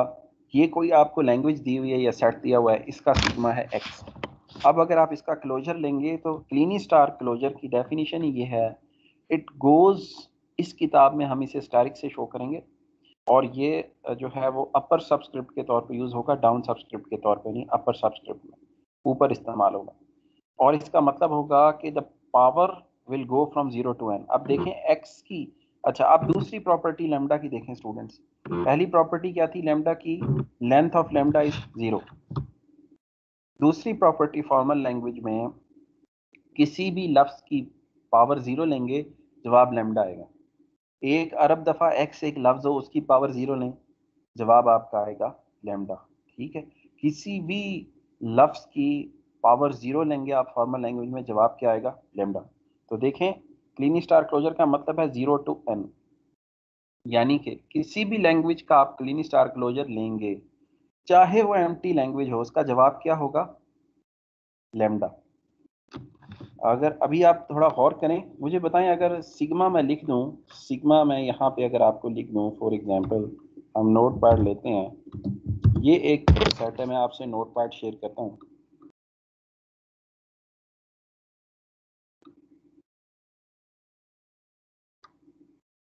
जब आपको नोट पैड होपफुली नजर आ रहा होगा, ये एक सेट है, ये बराबर है ए के बराबर है, language A is equal to empty language. अब मुझे ज़रा ए का अगर क्लीनी स्टार क्लोजर लें तो क्या आना चाहिए जवाब? Kleene star closure is always equal to power 0 tilde n, 0 to n। तो वो आप क्या करोगे, इसकी पावर लोगे, सबसे पहले 0, स्टैरिक की जगह क्या पुट करोगे? 0। तो क्या जवाब आएगा आपके पास? लैम्डा। समझ आइए ये चीज? हाँ जी, जाग रहे हैं बच्चों? Yes sir. Sir lambda two infinite क्यों होगा? Yes sir. ये ये एक थ्योरम है कि किसी भी चीज की पावर 0 लोगे फॉर्मल लैंग्वेजेस में, वो खाली सेट हो, वो एक्स वाई जेड हो, एक अरब दफा एक्स हो, एक अरब दफा वाई हो, कोई भी लफ्ज हो, उसकी पावर 0 लोगे तो उसका जवाब हमेशा आएगा लैम्डा। तो ये आपने दूसरी प्रॉपर्टी जहन में रखनी है। लैम्डा की प्रॉपर्टीज आखिरी चैप्टर तक चलनी है काफ़ी, और क्यों ये इस्तेमाल होता है ये भी आपको समझ आ जाएगी थोड़े अरसे तक। अब देखें एक्स का आपने क्लीन स्टार क्लोजर लिया, पहला लफ्ज इसमें किसी भी चीज़ का क्लोजर लोगे पहला लफ्ज लैम्डा आएगा, ठीक है। अब देखें, अब आपने क्या चलना है, 0 to n, फिर आप पावर लोगे 1, एक्स की पावर 1 ली, एक्स आ गया, जब पावर 2 ली डबल एक्स आ गया, पावर 3 ली ट्रिपल एक्स आ गया। अब ये तो था कि एक लफ्ज था आपके लैंग्वेज में। अब अगर सिग्मा 0 1 के बराबर हो फिर क्या होगा? पहले पावर 0 ली लैम्डा, फिर पावर 1 ली, जब 1 पावर लोगे तो 0 की भी 1 और 1 की भी 1, ठीक है। तो ये 0 1 आ गया, ठीक है। फिर आपने पावर 2 ली, तो पावर 2 में अब इनकी कंकैटिनेशन आ जाएगी, 0 1 0 0 0 1 1 0 1 1। इसी तरह जब आप पावर 3 लेंगे तो फिर आपके पास क्या होगा? पावर 3 में कितने लफ्ज बनने चाहिए, कोई स्टूडेंट बताएगा? तीन तीन सर, तीन तीन का पेयर। पावर 3 में 8 अल्फाज बनेंगे टोटल। पावर 2 में देखो कितने बने हैं, 4, 1 2 3 4, यानी कि आपकी 2 टू पावर n, अगर 2 2 की कंकैटिनेशन लेनी है तो 2 टू पावर 2 4, 3 3 की कंकैटिनेशन लेनी है तो 2 टू पावर 3 8, ठीक है। 8। इसी तरह ठीक सर। अगर सिंगल सिंगल लेना है तो 2 टू पावर 1 तो 2, और अगर पावर 0 लेनी है तो 2 टू पावर 0 1 तो अकेला लैम्डा, ठीक लैम्डा। है। इसको यस सर। बोलते हैं, ये आप लिख लो अपने पास, इसे बोलते हैं लेक्सिकोग्राफिक ऑर्डरिंग, ठीक है। मेरे पास बोर्ड नहीं है, चौक नहीं है यहाँ पे, मैं आपको लिख के बताता, ये कहलाता है लेक्सिकोग्राफिक ऑर्डरिंग। लेक्सिकोग्राफिक ऑर्डरिंग जिसे शॉर्ट में LEX लेक्स भी कहते हैं।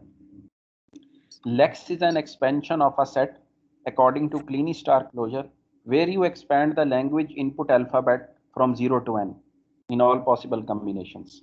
यानी लेक्स एक ऐसा सेट है जिसमें किसी जबान के हरूफ तहज्जी को पावर 0 से n तक आप तमाम पॉसिबल कम्बिनेशन में एक्सपेंड करते हैं, तो ये कहलाता है आपका क्लीनी स्टार क्लोजर, ठीक है जी। अब देखो यहाँ पे 3 आ गई अल्फाज, अगरचे इस पूरी किताब में 2 चलेंगे, इसे प्रैक्टिस के लिए 3 की दी। अब इसका क्लीनी स्टार क्लोजर लेना है, पहले पावर 0 ली, ये आपको याद है सेट में एलिमेंट रिपीट नहीं होता, याद है किसी को अलजबरा से? Yes sir.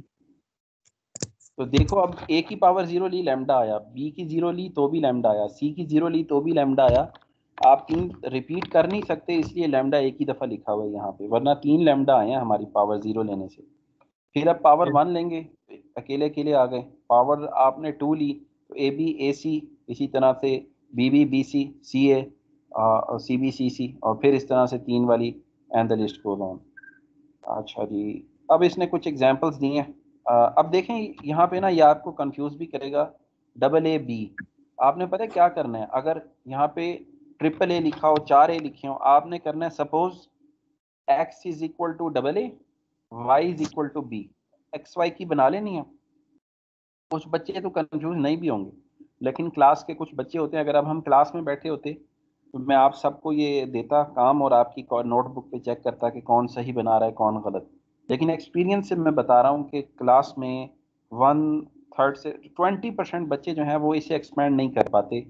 जब आप एक की बजाय 2 लेटर दे दें, एक एक लेटर से तो काम बड़ा आसान है ना, 0 1 दिया हुआ है, मज़े से आप एक्सपेंड कर लेते हैं। कुछ बच्चे इसको मुश्किल लगेगा उन्हें, उसका बेटा तरीका ये है, एक्स को AA कर लें, वाई को B कर लें और इसे एक्सपेंड कर लें, ठीक है, पावर 0 से n पे ले जाएं, आराम से हो जाएगा। जब एक्स वाई की बन जाए तो एक्स की जगह AA फिल करते जाएं आप, ठीक है। तो 2 लेटर का तरीकेकार ये आपने सारी एग्जांपल्स जो है ना करनी है मंडे की क्लास से पहले। प्रैक्टिस, इसके नंबर कोई नहीं है, लेकिन आपने ना ये प्रैक्टिस के लिए करनी है, आगे ये बहुत हमारे काम आने वाली है, ठीक है। तो अच्छा, अब देखें एक और प्रॉपर्टी भी आ गई, if sigma is equal to five. Five क्या होता है? Empty set. सेट थ्योरी में यहाँ पे भी वही मुराद है। ये जो मैंने लिखा था यहाँ पे, अगर किसी बच्चे को भूल गया हुआ है तो let me share from here note pad से। ये एम्प्टी सेट, इसको फाइव भी लिख सकते हो ना आप, अलजबरा में लिखते हैं आप सेट थ्योरी के अंदर, तो same is the case hair. इसने ये सिंबल भी यहाँ से बोरो कर लिया है डैनियल ने। तो आप देखिएगा, अगर sigma is equal to five then sigma closure is not empty. ये मैंने अभी बताया था, ये किताब में भी आ गया है। ये आपने जहन में रखना है, it can be proved as well. जब प्रूविंग टेक्निक्स पढ़ेंगे तो हम थ्योरम्स को प्रूफ भी करेंगे, ठीक है। एक तो ये हो गई। अच्छा, फिर दूसरी चीज, अगर एस एक लैंग्वेज है और इसमें अकेला लफ्ज है लैम्डा, तो फिर इसका क्लोजर भी लैम्डा ही होगा। क्यों? क्योंकि लैम्डा को जितनी दफ़ा मल्टीप्लाई करें जवाब आता है लैम्डा, ठीक है। ये लैम्डा की एक और प्रॉपर्टी आ गई, लैम्डा को लैम्डा से 1 अरब दफ़ा मल्टीप्लाई करें लैम्डा अकेला आएगा, ठीक है।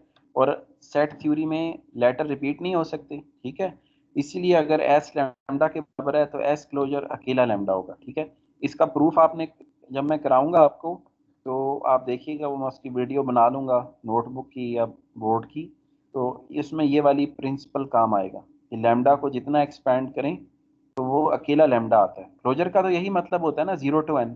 तो 0 to n जब हम लेके गए तो इनफाइनाइट लैम्डाज आ गए, लेकिन सेट थ्योरी हमें क्या कहती है, जो कि कंप्यूटर थ्योरी में भी हमने बोरो किया है, कि एक लेटर लफ्ज एक से ज़्यादा दफ़ा नहीं आएगा, वन वर्ड। इसलिए इसका आंसर है अकेला लैम्डा एस क्लोजर का। ओके, अब ये आपको कह रहा है जी कि आप कनकैटिनेट करें। हाँ जी, एक और चीज़ भी यहाँ पे हमने पढ़नी है, वो है सिग्मा प्लस। ये तो था सिग्मा क्लोजर। सिग्मा प्लस किसी सेट का निकालना हो तो ये होती है power 1 to n। If sigma is equal to X, तो अब एक्स की पावर 1 2 3 इंफिनिटी। अगर मैं यहाँ क्लोजर लिखता तो पहले लफ्ज क्या आता है स्टूडेंट्स? लैम्डा। पावर 0 से शुरू होती ना।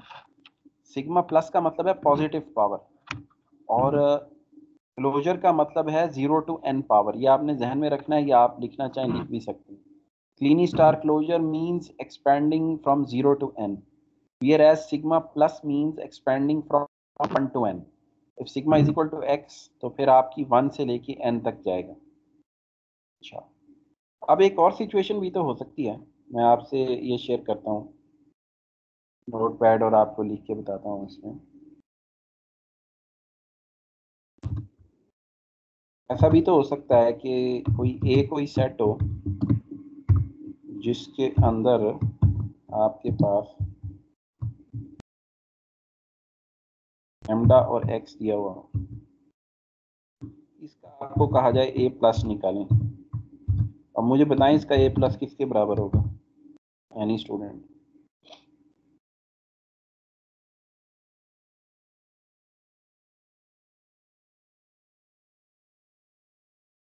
हाँ जी, गैस भी कर सकते हैं आप, किसके बराबर होगा इसका ए प्लस? लैम्डा और डबल एक्स। सर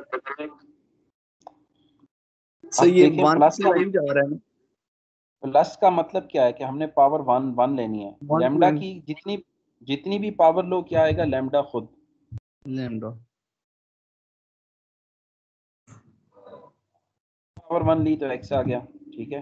यस फिर आप जब पावर 2 लेंगे तो फिर लैम्डा आना है, लेकिन लैम्डा रिपीट नहीं होगा, तो फिर double x. x 4x। Yes. अच्छा, आपने अब इससे एक थ्योरम प्रूफ होता है जो आगे चल के प्रूफ करेंगे। I am gonna tell you, किसी भी सिग्मा प्लस में, मैं रुक के वापस किताब पे ले जाता हूँ आपको,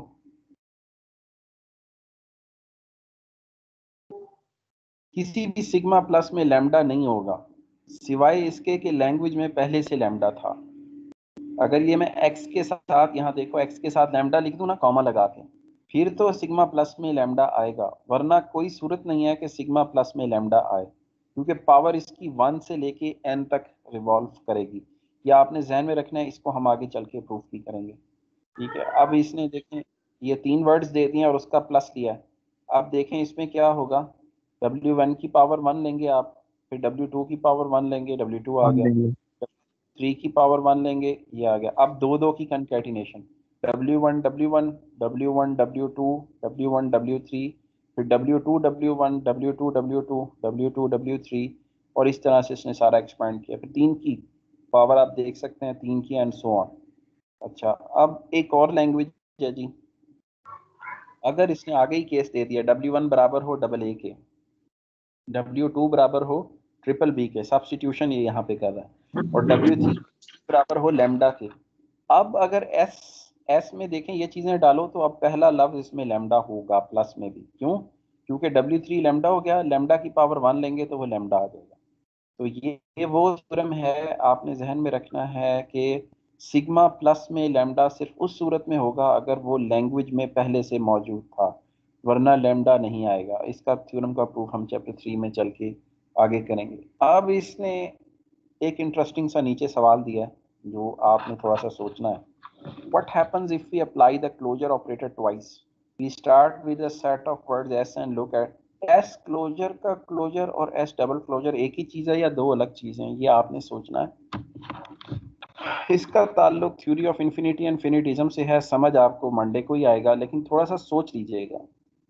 आप सेट S को X के बराबर रख लीजिए, A और B के बराबर रख लीजिए, फिर उसका क्लोजर निकालिए, फिर जो क्लोजर का जवाब आ जाए उसका दोबारा क्लोजर लीजिए, और देखिए कि क्या इसमें कोई फ़र्क है अल्फाज में, या सेम ही लफ्ज़ आ रहे हैं। ठीक है, और इतना मैं आपको बताता चलूँ, अल्फाज सेम ही होंगे जहाँ तक कि आप काउंट कर सकते हैं, लेकिन क्लोजर हमेशा लीड करता है टुवर्ड्स इन्फिनिटी। ठीक है, इसका जो फ़र्क है वो आपको मंडे को मैं थ्योरी ऑफ इन्फिनिटी एंड फिनिटिज्म से समझाऊंगा। अभी आपकी एक्सरसाइज ये है कि आपने ये जो है इसका क्लोजर लेना है। ठीक है, इन दोनों को सॉल्व करना है। तो जी ये पहला थ्योरम आ गया, S asterisk is equal to S double asterisk. नीचे देखें उसने बता भी दिया। ठीक है, ये थ्योरम बहुत आसान है, इसने यहाँ सॉल्व भी किया हुआ है, इसको आपने पढ़ना है, और वही इसने मैथ्स वाला तरीका इस्तेमाल किया है। A is a subset of B and B is a subset of A, then A is equal to B. तो ये आपने पढ़ना है और इसको आपने समझना है, और ये एक्सरसाइज आपने मुझे मंडे को बस नंबर नहीं है, सॉल्व कर लेनी है। तो जिसने भी सॉल्व नहीं की होगी उसके जो है वो मैं सीपी में से डिडक्ट कर लूँगा। ये आपने, इसमें बहुत से सवाल आपसे नहीं भी होंगे। ठीक है, मैं इसका सोल्यूशन भी आपसे शेयर कर दूंगा। अच्छा, एक बात आपने जहन में रखनी है कि हमारे पास इसकी एक्सरसाइज बहुत बच्चों वाली हैं इस किताब की, हमने अप्लाइड प्रॉब्लम्स करने हैं। ठीक है, तो पहले एक दो चैप्टर की तो हम एक्सरसाइज करेंगे किताब से 4-5 चैप्टर तक, उसके बाद मैं आपको प्रॉब्लम सेट दिया करूंगा जो रियल लाइफ प्रॉब्लम सेट होंगे। ठीक है, जैसे आपने कभी याद हो 7वीं 8वीं के मैथ में पढ़ा होगा, पहले तो अलजबरा के क्वेश्चन होते हैं सिंपल से, उसकी जो आखिरी मश्क हुआ करती थी लास्ट एक्सरसाइज, उसमें उसने इबारती या डिस्क्रिप्टिव क्वेश्चंस दिए होते थे अप्लाइड। तो वो बेसिकली मकसद होता है टूल्स को सीखने का कि आप उसे रियल लाइफ में अप्लाई भी कर सकें। ठीक है, तो शुरू के 3-4-5 चैप्टर जो हैं वो किताब से करेंगे स्टूडेंट्स हम एक्सरसाइज। उसके बाद आप में इतनी सलाहियत हो गई होगी 6 हफ्ते के बाद, 5 हफ्ते के बाद, कि आप रियल टाइम प्रॉब्लम्स को सॉल्व करेंगे। फिर मैं आपको क्वेश्चन सेट ला के दूंगा क्रिप्टोग्राफी के। ठीक है, जिसमें आपने इंक्रिप्शन और डिक्रिप्शन करनी होगी। ठीक है, जहाँ से कंप्यूटर थ्योरी का आगाज़ हुआ था। फिर मैं आपको ला के दूंगा जो आपने एक लैंग्वेज से दूसरी लैंग्वेज में ट्रांसलेटर बनाना होगा। ठीक है, उस तरह के प्रॉब्लम सेट ला के दूंगा, वो आप सॉल्व करेंगे और फिर आपको उसका मैं सोल्यूशन भी करा दिया करूँगा। ठीक है, तो ये जो किताब है इसमें इबारती सवालात नहीं है, डिस्क्रिप्टिव, इसमें सिर्फ हैं थ्योरेटिकल क्वेश्चन जैसे आपको नज़र आ रहे हैं सेट थ्योरी के। सो अगर हम इनको पढ़ के चले जाएं तो फिर हम हमारी एप्लीकेशन तो ख़त्म हो गई कोर्स की ना, ठीक है। तो कोर्स को अप्लाई करने के लिए वो यानी कि इंस्ट्रक्टर यानी कि मैं आपको प्रॉब्लम सेट एग्जाम्पल क्लास में कराता रहूँगा। फिर थोड़ा सा मिड के बाद आगे चल के प्रॉब्लम सेट हैं जैसा कि एआई की, आर्टिफिशियल इंटेलिजेंस की, कि आपने लॉजिस्टिक्स मैनेजर हैं और आपने राशन तकसीम करना है सरहद के ऊपर, या आपने असलहा तकसीम करना है, ठीक है, आपकी वॉर चल रही है, तो आप किस तरह से इतने इतने आपके पास ये वेपन है, इतने ये वेपन है, इसे कैसे डिस्ट्रीब्यूट करेंगे। फिर आप में से किसी ने सेट या गैट के क्वेश्चंस देखे हो, पजल सॉल्व कि जी 5 लोग बैठे हुए हैं, अभी गैट के क्वेश्चन देखिएगा कि G X A B C D E F बैठे हुए हैं, सीटिंग प्लान ऐसा करें कि ए से पहले बी ना आए, बी के बाद एफ ना हो, ई और जी इकट्ठे ना आए कभी भी, इसे कहते हैं पजल सॉल्विंग। तो आगे चल के मिड के बाद हम पजल सॉल्विंग भी करेंगे, ट्यूरिंग मशीन पढ़ेंगे, वो टेक्निकल करेंगे, सिर्फ आपने गैस नहीं करने होंगे। आप पीडीएस पढ़ोगे, ट्रांसड्यूसर्स पढ़ोगे, फिर उसकी एप्लीकेशन करोगे। किताब में तो इस तरह के एक्स वाई जेड दिए हुए होंगे, ठीक है, तो वो हमने नहीं करने हैं, ठीक है। उससे आपका जो एप्टीट्यूड लेवल है वो थोड़ा नीचे आएगा।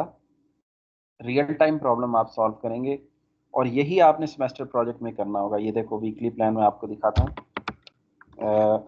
ये देखें, मिल आपको ये छठे वीक में जाएगा। ये देखें अगर आपको नजर आ रहा है, वीक 10 और वीक 11 देखें आप जरा, वीक 10 और वीक 11 पे गौर करें, देखें इसमें क्या लिखा हुआ है। Application of automata theory using regular languages tool semester project, ठीक है। तो ये आपने 10वें और 11वें हफ्ते में ना, मैं आपको पजल्स सॉल्विंग कराऊंगा इसमें ला के, ठीक है। और ये जो छठे हफ्ते में आपको ये मिल जाएगा, ठीक है।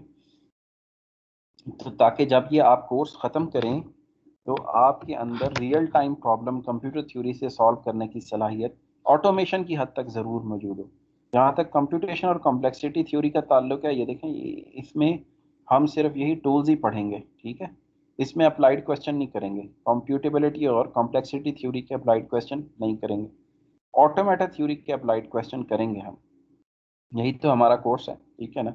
इनके हम सिर्फ न्यूमेरिक्स देख लेंगे और इसको हमने सॉल्व भी करना है, ठीक है। तो अब आपने क्या करना है स्टूडेंट्स, मंडे को ये एक्सरसाइज आपने सॉल्व कर लेनी है, ठीक है। चैप्टर 1 2 पढ़ लेना है और ये एक्सरसाइज सॉल्व कर लेनी है। एक मैं और चीज़ आपको बताता चलूँ, बराए मेहरबानी कहीं से आपने इसका सोल्यूशन जो है ना वो नहीं देखना, आपसे बाद के प्रॉब्लम्स हल ही नहीं होंगे। एक तो इसके जो मार्केट में सोल्यूशन पड़े हुए हैं वो गलत हैं, इस राइटर ने कोई सोल्यूशन मैनुअल नहीं लिखा, डैनियल आई कोहन ने। आप पंजाब यूनिवर्सिटी के नोट्स उठाएं, कोई और उठाएं, उनमें सॉल्व गलत किए हुए हैं, अलजबरा के हिसाब से सॉल्व किए हुए हैं नोट्स में। तो नोट्स को मत देखिएगा, देखेंगे तो आपका कॉन्सेप्ट वैसे ही इन्ना लिल्ला हो जाएगा। हमने इसमें अप्लाइड प्रॉब्लम सॉल्व करने हैं, बेस आपकी इन प्रॉब्लम्स को सोचने से बनेगी, ठीक है। तो अभी देखो इसमें सवाल हैं कितने आसान, मैं आपको दिखाऊं। Consider the language S closure where S is equal to A B, how many words does this language have of length 2, of length 3, of length n। अभी ये तुम ऊपर करके भी आए हो, ठीक है। तो इसी तरह से ये क्वेश्चन सोचने वाले हैं सारे, ठीक है। बल्कि इसको ना अगले थर्सडे तक कर लें, मंडे तक बहुत प्री मेच्योर हो जाएगा, 20 सवाल हैं। अगले थर्सडे तक ना स्टूडेंट्स इसको कर लें आप, मंडे वीकेंड भी डाल लें बीच में, मंडे को मैं फिर ये थोड़े से आपके सामने जो है ना वो डिस्कस कर लूँगा, ठीक है। तो ये आपने जो है वो कर लेना, और इसके बाद हम रिकर्जन का जो है वो चैप्टर करेंगे। ऑल्दो हम ये तीनों चैप्टर यूजुअली पहले हफ्ते में कर लेते होते हैं, लेकिन ये देखें, ये आपके पहले और दूसरे हफ्ते में हमने ये 3 चैप्टर यूजुअली हम कर लेते हैं। तो हम कोशिश करेंगे कि अगले हफ्ते तीसरा चैप्टर जो है वो कर लें, और इसकी एक्सरसाइज भी आप बच्चे कर लें, फिर मैं भी आपके साथ सलूशन शेयर कर लूँगा, ताकि जो प्रॉब्लम्स हैं वो हमारे क्लियर हो जाएं। तो ठीक है जी, अब आपकी जो है वो अटेंडेंस लगा लेते हैं। आज आप 21 लोग हैं, जो 4 लोग नहीं हैं उनकी ही मेरा ख्याल है रोल नंबर लिख लेते हैं। अभी तो मैं PPIST के अंदर ही आपकी ऐड कर रहा हूँ, इसकी शीट अभी LMS पे आया नहीं ये कोर्स।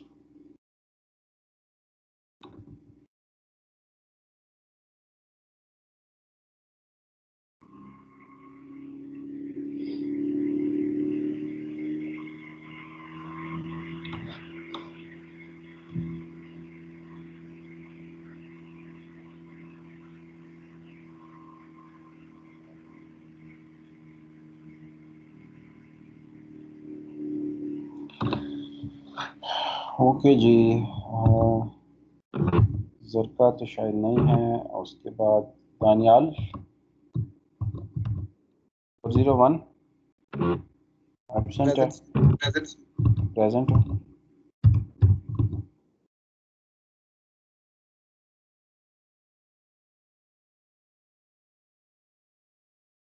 फोर जीरो वन के बाद ही 402 मोहम्मद हुसैन। अहद 403। सर उसने हैंड रेस किया। ओके,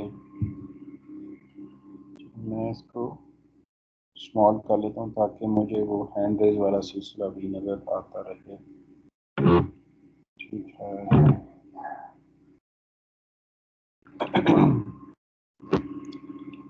मोहम्मद लुकमान, ये छोड़ गया हुआ है लुकमान।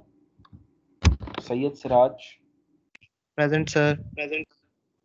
रिजवान 407। रिजवान एब्सेंट हो। Khalid, Present, sir. मुबीन 409। आज भी कहीं चले गए हो। Nimra, Nimra Tahir. Present, sir. Present. Mohammad Usman, present sir. Mohammad Ghulam, present sir.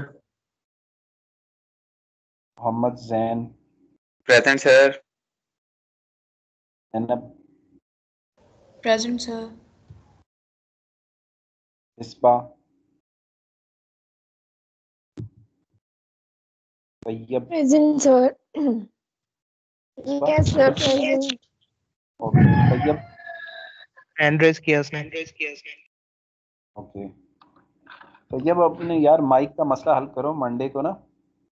Monday को मैंने ये आपसे क्वेश्चंस पूछने हैं, तो जिसका माइक खराब होगा फिर वो इन्ना लिल्ला हो जाएगा, ठीक है ना। सीपी एक्टिविटी हो गई अगर मंडे को, तो आप साउंड कार्ड नहीं है, साउंड कार्ड 200 से 300 का आपको यूज्ड मार्केट से यूएसबी मिल जाएगा। फ्लैश ड्राइव भी मिल वो आपको। बाकी ये जो हैंड्स फ्री है ये 80 रुपए की, 150 की बेसिक मिल जाती है। तो ये अपने साउंड कार्ड का मसला मंडे तक ना सॉल्व कर लें सब लोग, ठीक है ना। तो वीकेंड पे आप अपना साउंड कार्ड और हैंड्स फ्री ले लो। अगर सीपी एक्टिविटी होती है तो फिर आपका उसमें नंबर कट जाएंगे आपके, ठीक है ना। ये मेजर कोर्स है पीपीआईएसटी, तो चलें। और चीज़ थी यहाँ पे अब आपकी बेस बनानी है तो फिर थोड़ा सा आपसे साथ साथ ही लेके चलना पड़ेगा पूरी क्लास को। ओडीएल भी है, तो अल्लाह करे कि 11 को देखें क्या बनता है। सैयद हसन 420। Present sir. तो तुम सैयद हैं और रोल नंबर दिया है यूनिवर्सिटी ने। और हसन,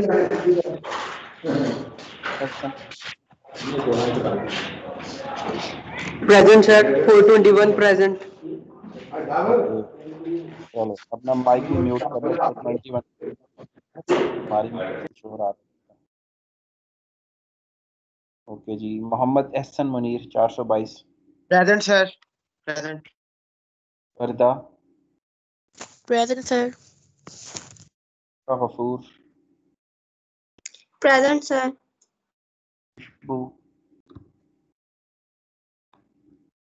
इसका भी माइक का इशू था, अभी प्रेजेंट है। बेटा आप भी मंडे तक अपना माइक का इशू ख़त्म कर लें। मंडे से हाँ जी प्रेजेंट हो, लेकिन मंडे को जिसका माइक का इशू होगा उसकी ना अटेंडेंस लगेगी ना सीपी एक्टिविटी, ठीक है ना। तो this is the last day, आपको मैं रिलैक्सेशन दे रहा हूँ। मेजर कोर्स है, मैंने आपको साथ साथ लेके चलना है आप इसके अंदर, वरना फिर आखिर में जाके आप कवर करना चाहो भी तो इसमें याद करने वाला तो है नहीं। अभी तो बड़े आसान से बिल्डिंग ब्लॉक्स चल रहे हैं, अभी ग्राफ थ्योरी आ जानी है इसके अंदर। तो कोशिश करें इस हफ्ते में वीकेंड पे जाएं और अपना माइक और साउंड कार्ड जो है वो ले आएँ अर्ली 6 बजे से पहले पहले। हमना इफ्तिखार,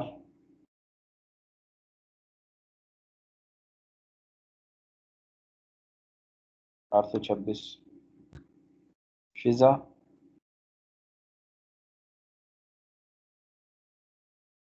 827। शीजा हिदायत सर ये डी कॉलम में पिछली की लगी हुई है। जी बेटा, ये डी कॉलम में पिछले लेक्चर की लगी हुई है अटेंडेंस। वो हाँ, ये पिछले, ये वाले दूसरे डी कॉलम में पिछले लेक्चर किया। और उसमें हम प्रेजेंट तो मेरी एब्सेंट लगी। कौन हो तुम? जफर? जफर की तो present 420 420। Syed Hasan.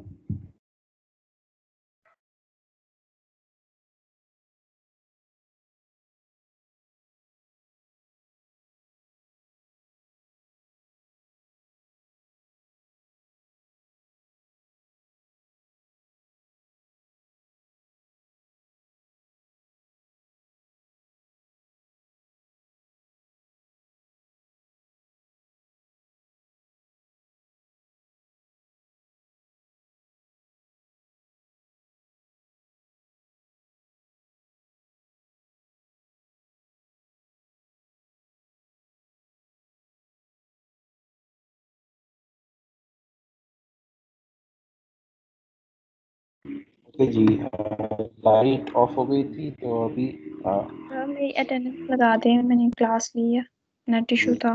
Light off हो गई थी बेटा। अभी मैंने दोबारा कनेक्ट किया मोबाइल डाटा से। आप कौन हो बेटा? 426 हो? जी। और अच्छा जी, लगा दिए। और शीज़ा आप भी प्रेजेंट हो? ठीक है, आप प्रेजेंट हो। जफर हुसैन ये तो प्रेजेंट है। Aftab, Aftab Ahmed. Present sir. Okay, तो लाइट आ गई है, मैं वापस डाटा पे स्विच करता हूँ। सर ये 427 भी प्रेजेंट है, वो कह रही मैं अटेंडेंस बोल रही हूँ लेकिन सर को आवाज़ नहीं जा रही।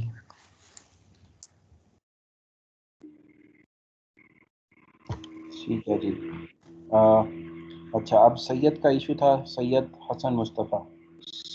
सैयद भाई, आपके लिए भी और बाकी सब के लिए भी आसान तरीका है। अच्छा शीज़ा बेटा, सर क्या 427 लगा दिए बेटा आपकी अटेंडेंस। अच्छा सैयद, सैयद तुम ना ये बताओ पिछले लेक्चर में क्या पढ़ा था?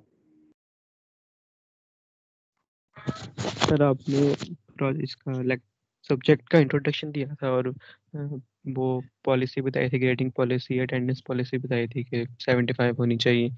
और फिर आपने अच्छा वो एक मिनट, विकिपीडिया। इससे पहले एक मिनट चुप करो यार। अच्छा बेटा, क्लास आपकी ख़त्म हो गई है, दूसरे चैप्टर का आपने एक्सरसाइज करनी है अगली जुमेरात तक, ठीक है? तो वीकेंड पे पढ़ लीजिएगा, मंडे से शुरू कर दीजिएगा एक्सरसाइज करना, थर्सडे तक हो जाएगी।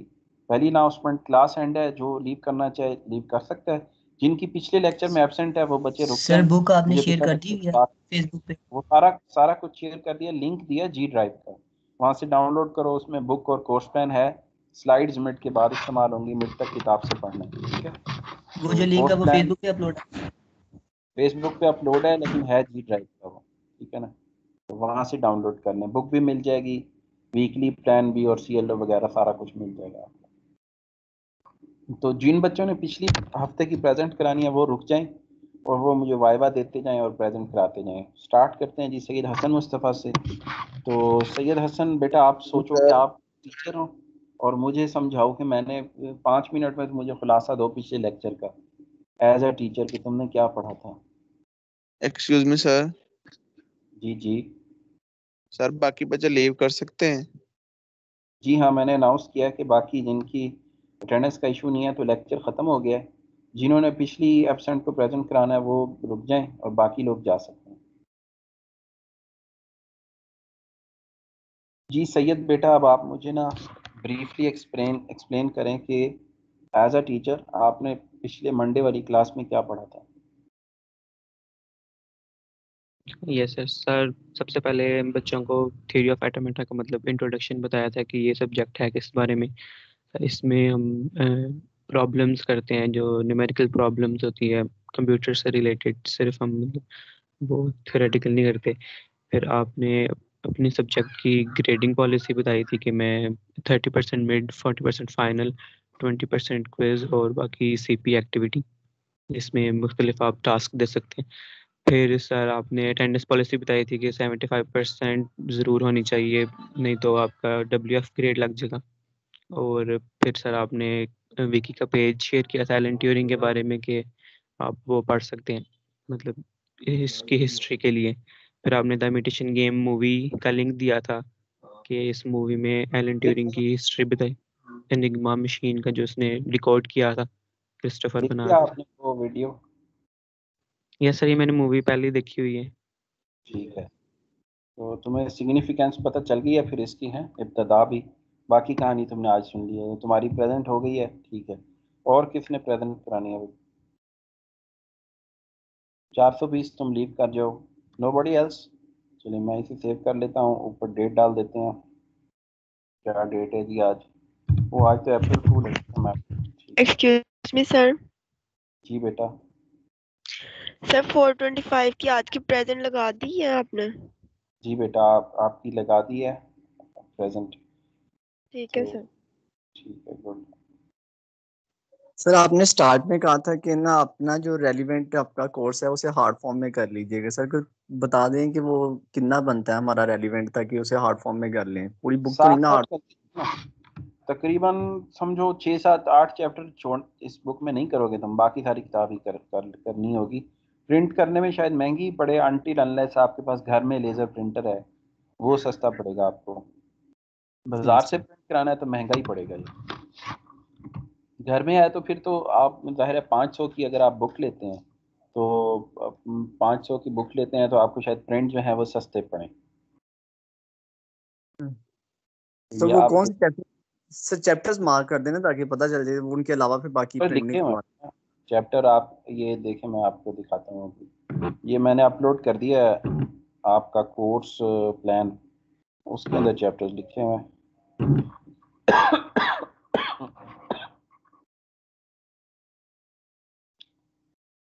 ये देखो, ये लिखे हुए हैं चैप्टर इसमें 1 2 3 4 5 6 7 8 10 12 14 16 17 और 19, ये चैप्टर्स करने हैं। तो अगर इसको तुम प्रिंट निकलवाओगे बाजार से तो तुम्हें तो शायद कॉस्टली पड़ेगा, 4-5 रुपए का एक प्रिंट होता है। ये हो रहा है शेयर आपके साथ? ये उसमें अपलोड है जी ड्राइव पे ना, कोर्स की, वहाँ से डाउनलोड हो जाएगा आपका। ठीक है, तो सर एक और बात पूछनी थी कि सर आपने बताया था वो एडवांटेज और डिसएडवांटेज मशीन्स की, तो सर वो मशीन्स के साइज बड़े होते हैं, वो मैंने वीडियो में भी देखा मूवी में, और अभी आपने जो वीडियो दिखाई थी उसमें भी मशीन के साइज का, तो सर इसका इनको डिसएडवांटेज नहीं था होता साइज का? माजी में बड़े होते थे ना, अब तो आप देखो हैंड हेल्ड चिप अंदर, इवन आपकी सर्जरी करके अंदर जीपीएस चिप डाल देते हैं, वो एआई यस। बेस्ड होती है। 10-15 दिन आपको नोट करती है और फिर आपका प्रोबेबल पाथ बता रही होती है कि ये बंदा कहाँ कहाँ ट्रेवल करेगा, कहाँ कर सकता है। इवन आप सेल फोन पे देखो, गूगल आपको बता रहा होता है प्रिडिक्शन निकाल के कि आपने इधर जाना है और उधर जाना है, आपका टाइम हो गया, वो प्रिडिक्शन ऑन कर दें तो वो भी बता रहा होता है। तो इस तो तरह सर की जब क्वेश्चन आएगा कि इसका डिसएडवांटेज लिखो या एडवांटेज लिखे, तो वो सर टाइम पीरियड के मुताबिक लिखना है या फिर जो करंट बनता है उसके यार मुताबिक लिखें, क्योंकि सर वो थ्योरी का चेंज। सवाल, थ्योरी से रिलेटेड सवाल एग्जाम्स में तो बहुत मुश्किल है कि इस कोर्स में आ जाए।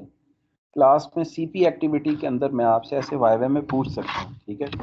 इसमें पेपर के अंदर ज़्यादातर न्यूमेरिक्स ही आते हैं, क्योंकि इसके किताब के 24 चैप्टर न्यूमेरिक्स में है। वो थ्योरी आपने बस बैकग्राउंड में ही पढ़ी है। बाकी थ्योरी की कोई चीज़ आपसे पूछी भी नहीं होगी। उसमें यूजुअली न्यूमेरिक्स होंगे, और अगर थ्योरी होगी भी तो वो न्यूमेरिक्स के बारे में होगी। मिसाल के तौर पे लैम्डा में पूछा होगा कि जैसे कोई इस तरह का हो सकता है कि word of no letter exist in abstract language, formal language. अब इसका बैकग्राउंड और हिस्ट्री से ताल्लुक नहीं होगा। बैकग्राउंड हिस्ट्री जैसे मैंने कहा, मंडे को मैं आपसे, मंडे को जो है सीपी एक्टिविटी में 1 नंबर की सीपी एक्टिविटी करके तो मैं बच्चों से पूछ सकता हूँ कि हाँ जी ये अलोन्जो चर्च कौन था, ठीक है, या ये एलन ट्यूरिंग का क्या काम है, या इसमें अब यूरी मैथेसेविच का लिखा हुआ रशियन था इसने। तो इस तरह की आप चैप्टर 1 में से ही पूछूंगा, जो आपने लिखा हुआ पढ़ोगे ना आप, इसी के अंदर से मैं आपसे डिस्कशन के तौर पे, कोई बच्चे को पता है, हाँ, फिर एनालिटिकल क्वेश्चन भी इतना पूछ सकता हूँ कि क्या ऑटोमेशन, मशीन ऑटोमेशन से, आर्टिफिशियल इंटेलिजेंस से आपकी नज़र में फ़ायदा हुआ या नुकसान हुआ, ठीक है। वो आपने 1-2 मिनट में अपने बता देना होगा आइडिया बस। पेपर्स का जहाँ तक ताल्लुक है, क्विज़ेस का ताल्लुक है, उसमें इस तरह की चीज़ें नहीं होंगी। हाँ, सेमेस्टर प्रोजेक्ट में एक तो आपने कोई रियल टाइम प्रॉब्लम सॉल्व करना होगा, कोई इंस्ट्रक्टर बनाओगे, कोई गेम बनाओगे, कोई जैसे आपके सीनियर्स बनाते रहे हैं स्टार्टिंग फ्रॉम 08 टू, पिछला साल मैं नहीं पढ़ाया, उससे पहले तक मैंने ही पढ़ाई है हर साल। तो वो एक सेमेस्टर प्रोजेक्ट होगा और उस प्रोजेक्ट की न्यूमेरिक्स आपने अलग जमा करानी होंगी और साथ आपने एक रिपोर्ट जमा करानी होगी जो रिसर्च पेपर की शक्ल में लिखी हुई होगी। उसमें आप अपने ख्यालात रेफरेंस के साथ इज़हार कर सकते हैं। तो वो अभी छठे हफ्ते से शुरू होगा। वो मैं आपको एरिया आपने खुद चूज़ करना होगा मेरे से डिस्कशन करके। तो अगर कैंपस खुल जाता है तो फिर तो बहुत उसमें आसानी हो जाएगी सेमेस्टर प्रोजेक्ट के अंदर। नहीं तो फिर बस फिर भी करना तो है, लेकिन शायद यस सर। उतनी तफसील से ना हो सके, क्योंकि यूजुअली बच्चे जो हैं वो हर हफ्ते हम 1 घंटा रखते हैं, जैसे मैंने टाइम टेबल में रखा भी है मंडे का तीसरा लेक्चर, कि वो आपका ट्यूटोरियल होता है और वो सेमेस्टर प्रोजेक्ट का हो जाता है छठे हफ्ते से। उससे पहले तीसरे हफ्ते से शुरू होते हैं, बच्चों को प्रॉब्लम्स आते हैं। ग्राफ थ्योरी बच्चों की अक्सर की वीक होती है, आधे 60% बच्चों की जो ग्राफ थ्योरी है ना वो इतनी अच्छी नहीं होती। अलजबरा में तो, सेट थ्योरी में तो सारे मास्टर होते हैं, लेकिन लॉजिक में वीक होते हैं 40% बच्चे। ग्राफ थ्योरी में 60% के करीब प्रॉब्लम आता है। तो वो ट्यूटोरियल में फिर मैं, क्योंकि छठे हफ्ते से ग्राफ शुरू होंगे 5वें हफ्ते से, और कोर्स के आखिर तक ग्राफ थ्योरी ने आपकी जान नहीं छोड़नी, ठीक है। और ये लॉजिकल ग्राफ्स हैं, ये ज्योमेट्रिकल ग्राफ्स नहीं है कि इक्वेशन दी और ग्राफ निकला है। लॉजिकल ग्राफ हैं, पाथ फाइंडिंग ग्राफ हैं। तो इसमें थोड़ी सी बच्चों को हेल्प चाहिए होती है, तो इसलिए मैंने वो रखा लेक्चर ट्यूटोरियल अभी भी है। ओडीएल में भी आपके इंशाल्लाह जिसको भी बच्चे को इशू होगा तो वो मंडे को थर्ड लेक्चर में मैं आपको टीयूटी के तौर पे पढ़ाऊंगा। और सेमेस्टर प्रोजेक्ट में तो डेफिनेटली आपकी वीकली प्रोग्रेस चेक करनी होती है। वो आपने जो सीख रहे हो ना, इसे अप्लाई करना है, ठीक है। इस कोर्स का इंशाल्लाह। अप्लाई किए बगैर कोई फ़ायदा नहीं है, ज़ीरो। खाली अलजबरा की तरह पढ़ के चले जाओ तो वो तोते की तरह रट्टा लगाने वाली बात है। इसको जी सर। समझो, इसको अप्लाई करो, फिर ही कोई आपका बेनिफिट है। और इसी कोर्स में शहजाद साहब की क्लास ने 2 पेपर पब्लिश किए थे, एक शहजाद साहब का था, एक रिजवान का था। इस सेमेस्टर प्रोजेक्ट से इंटरनेशनल पब्लिकेशन की थी एचईसी अप्रूव्ड जर्नल में, जो कि पीएचडी में एक पेपर की रिक्वायरमेंट होती है। सर ने बीएससी में की थी, सर ने भी 2 ग्रुप थे सर की क्लास में, 5-5 10 की क्लास थी। तो 2 माशाल्लाह, पहले एक कॉन्फ्रेंस हमने अरेंज कराई थी रचना के अंदर ही, conference of applied computer theory. उसमें गिफ्ट यूनिवर्सिटी, यूईटी मेन और जो दूसरे कैंपस से लोग, डीन भी हमने इनवाइट किए थे उसमें। यहीं कैंपस में डॉक्टर नासिर हयात साहब प्रिंसिपल थे, डॉक्टर जुबैर को बुलाया था, उस वक्त डीन होते थे। तो वीसी साहब को बुलाया था लेकिन वो बिजी थे, तो डीन आ गए थे। तो इस लेवल का सेमेस्टर प्रोजेक्ट यानी कि उन बच्चों ने किया था 10 ने। तो ये बच्चों की मेहनत होती है कि वो इस लेवल पे जाके, फिर डबल 1 में एक और स्टूडेंट थी, उसने भी अपनी, उसकी भी पेपर एक्सेप्ट हो गया था। तो इसमें अगर आप अच्छा काम कर जाएं तो आपकी सीवी पे भी आ जाता है। आप अपना एक इम्पैक्ट फैक्टर पब्लिकेशन कर सकते हैं इसमें बीएससी के अंदर रहते हुए। तो कॉन्फ्रेंस तो शायद कोरोना की वजह से अरेंज ना हो पाए, चाहे यूनिवर्सिटी खुल भी गई, लेकिन उस दफ़ा हमने कॉन्फ्रेंस भी की थी अप्लाइड कंप्यूटर थ्योरी पे। और फिर उस कॉन्फ्रेंस की प्रोसीडिंग्स ऑस्ट्रेलिया का एक जर्नल है उसमें पब्लिश हुई। वो मैं आपको शेयर करूंगा, पेपर नेट पे अवेलेबल है वैसे, वो आप देख सकते हैं। जब सेमेस्टर प्रोजेक्ट्स आएंगे तो उसमें आपको मिल जाएंगे सीनियर्स का काम पब्लिश जी हुआ सर। हुआ। सर मैं कैंपस में आपसे मिलने आया था तो वो उस टाइम आपके पास टाइम नहीं था, याद होगा सर आपको। मैंने रात को फिर सर आपको मैसेज किया था तो आपने रिप्लाई नहीं किया सर। वो मैंने एक लैंग्वेज पे वेब बनाया है और साथ हरियाली की बनाई थी, तो सर उसके बारे में गाइडेंस चाहिए थी बस।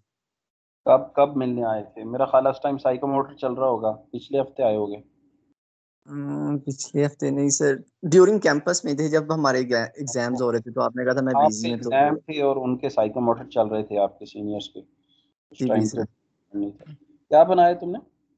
सर लैंग्वेज का ना C++ का सर मैंने एक वेब बनाई है डायग्राम, तो और साथ उसके ना हरारी की बनाई है, तो सर कंप्लीट करने में मुझे हेल्प चाहिए थी, गाइडेंस थोड़ी सी। तो वो वेब है तो वेब वाले टीचर से पढ़ना। वेब पढ़ नहीं रहा, web technology? Yes. No sir हम वो नहीं पढ़ रहे अभी। वो आना है तुम्हारे मजमून ना अगले सेमेस्टर में। अभी तुम ठीक। उसको छोड़ो, अभी तुम ऑटोमेटा के प्रोजेक्ट जो है ना वो तुम्हें मिलेगा, तो उसको करना अच्छी तरह से। ठीक सर। तो उसमें तुम्हारी काफ़ी लर्निंग होगी, ठीक है ना। तो वेब की हेल्प लेनी है तो शहजाद साहब, उनसे आप ले सकते हैं, वेब टेक्नोलॉजी पढ़ाते हैं, ठीक है। उनसे टाइम लेके उनको ईमेल कर दें सर को, तो जी सर ये मैं काम कर रहा हूँ। पीएल भी पढ़ाते हैं, प्रोग्रामिंग लैंग्वेजेस, और वेब भी पढ़ाते हैं। वो आपको मुझसे बेहतर गाइड कर देंगे उसमें। तो सही बाकी सही। इंशाल्लाह ऑटोमेटा में आपका प्रोजेक्ट जो है वो आज पहला हफ्ता है और चौथे 5 क्लास के ऊपर है। ऑनलाइन ही चलता रहा तो छठे हफ्ते से पहले नहीं मिल सकता। कैंपस खुल गया तो चौथे हफ्ते में मैं आपको दे दूंगा इंशाल्लाह, ठीक क्योंकि सर। उसमें बच्चों का इंटरेस्ट भी डेवलप हो जाता है। अभी तो ऑनलाइन में दैट इज़ डिफ़िकल्ट। यस। तो ठीक है फिर इंशाल्लाह मंडे को मुलाकात होती है, बल्कि कल ऑपरेटिंग सिस्टम भी आपका ही कोर्स है लैब में। इंशाल्लाह सुबह फर्स्ट लेक्चर में आपसे उसकी पहली लैब के साथ मुलाकात होती है। और अब मुझे ये नहीं समझ आ रहा कि आप कर्नल प्रोग्रामिंग जो है वो ओडीएल में आप परफॉर्म करेंगे। तो इसमें बड़ी, जैसे आपने सी प्लस प्लस सीखी थी पहले सेमेस्टर में, वैसे ही है सिस्टम प्रोग्रामिंग। वो ऐप प्रोग्रामिंग थी, ये सिस्टम प्रोग्रामिंग है। It's an entirely different world. इसमें थोड़ी सी एफर्ट लगेगी आपकी। थ्योरी का कोर्स तो फिर भी हो जाता है, लैब में it's a bit difficult for students and teacher both. Anyways, see you tomorrow इंशाल्लाह इन फर्स्ट लेक्चर। इंशाल्लाह। ओके, अल्लाह हाफ़िज़। अल्लाह हाफ़िज़।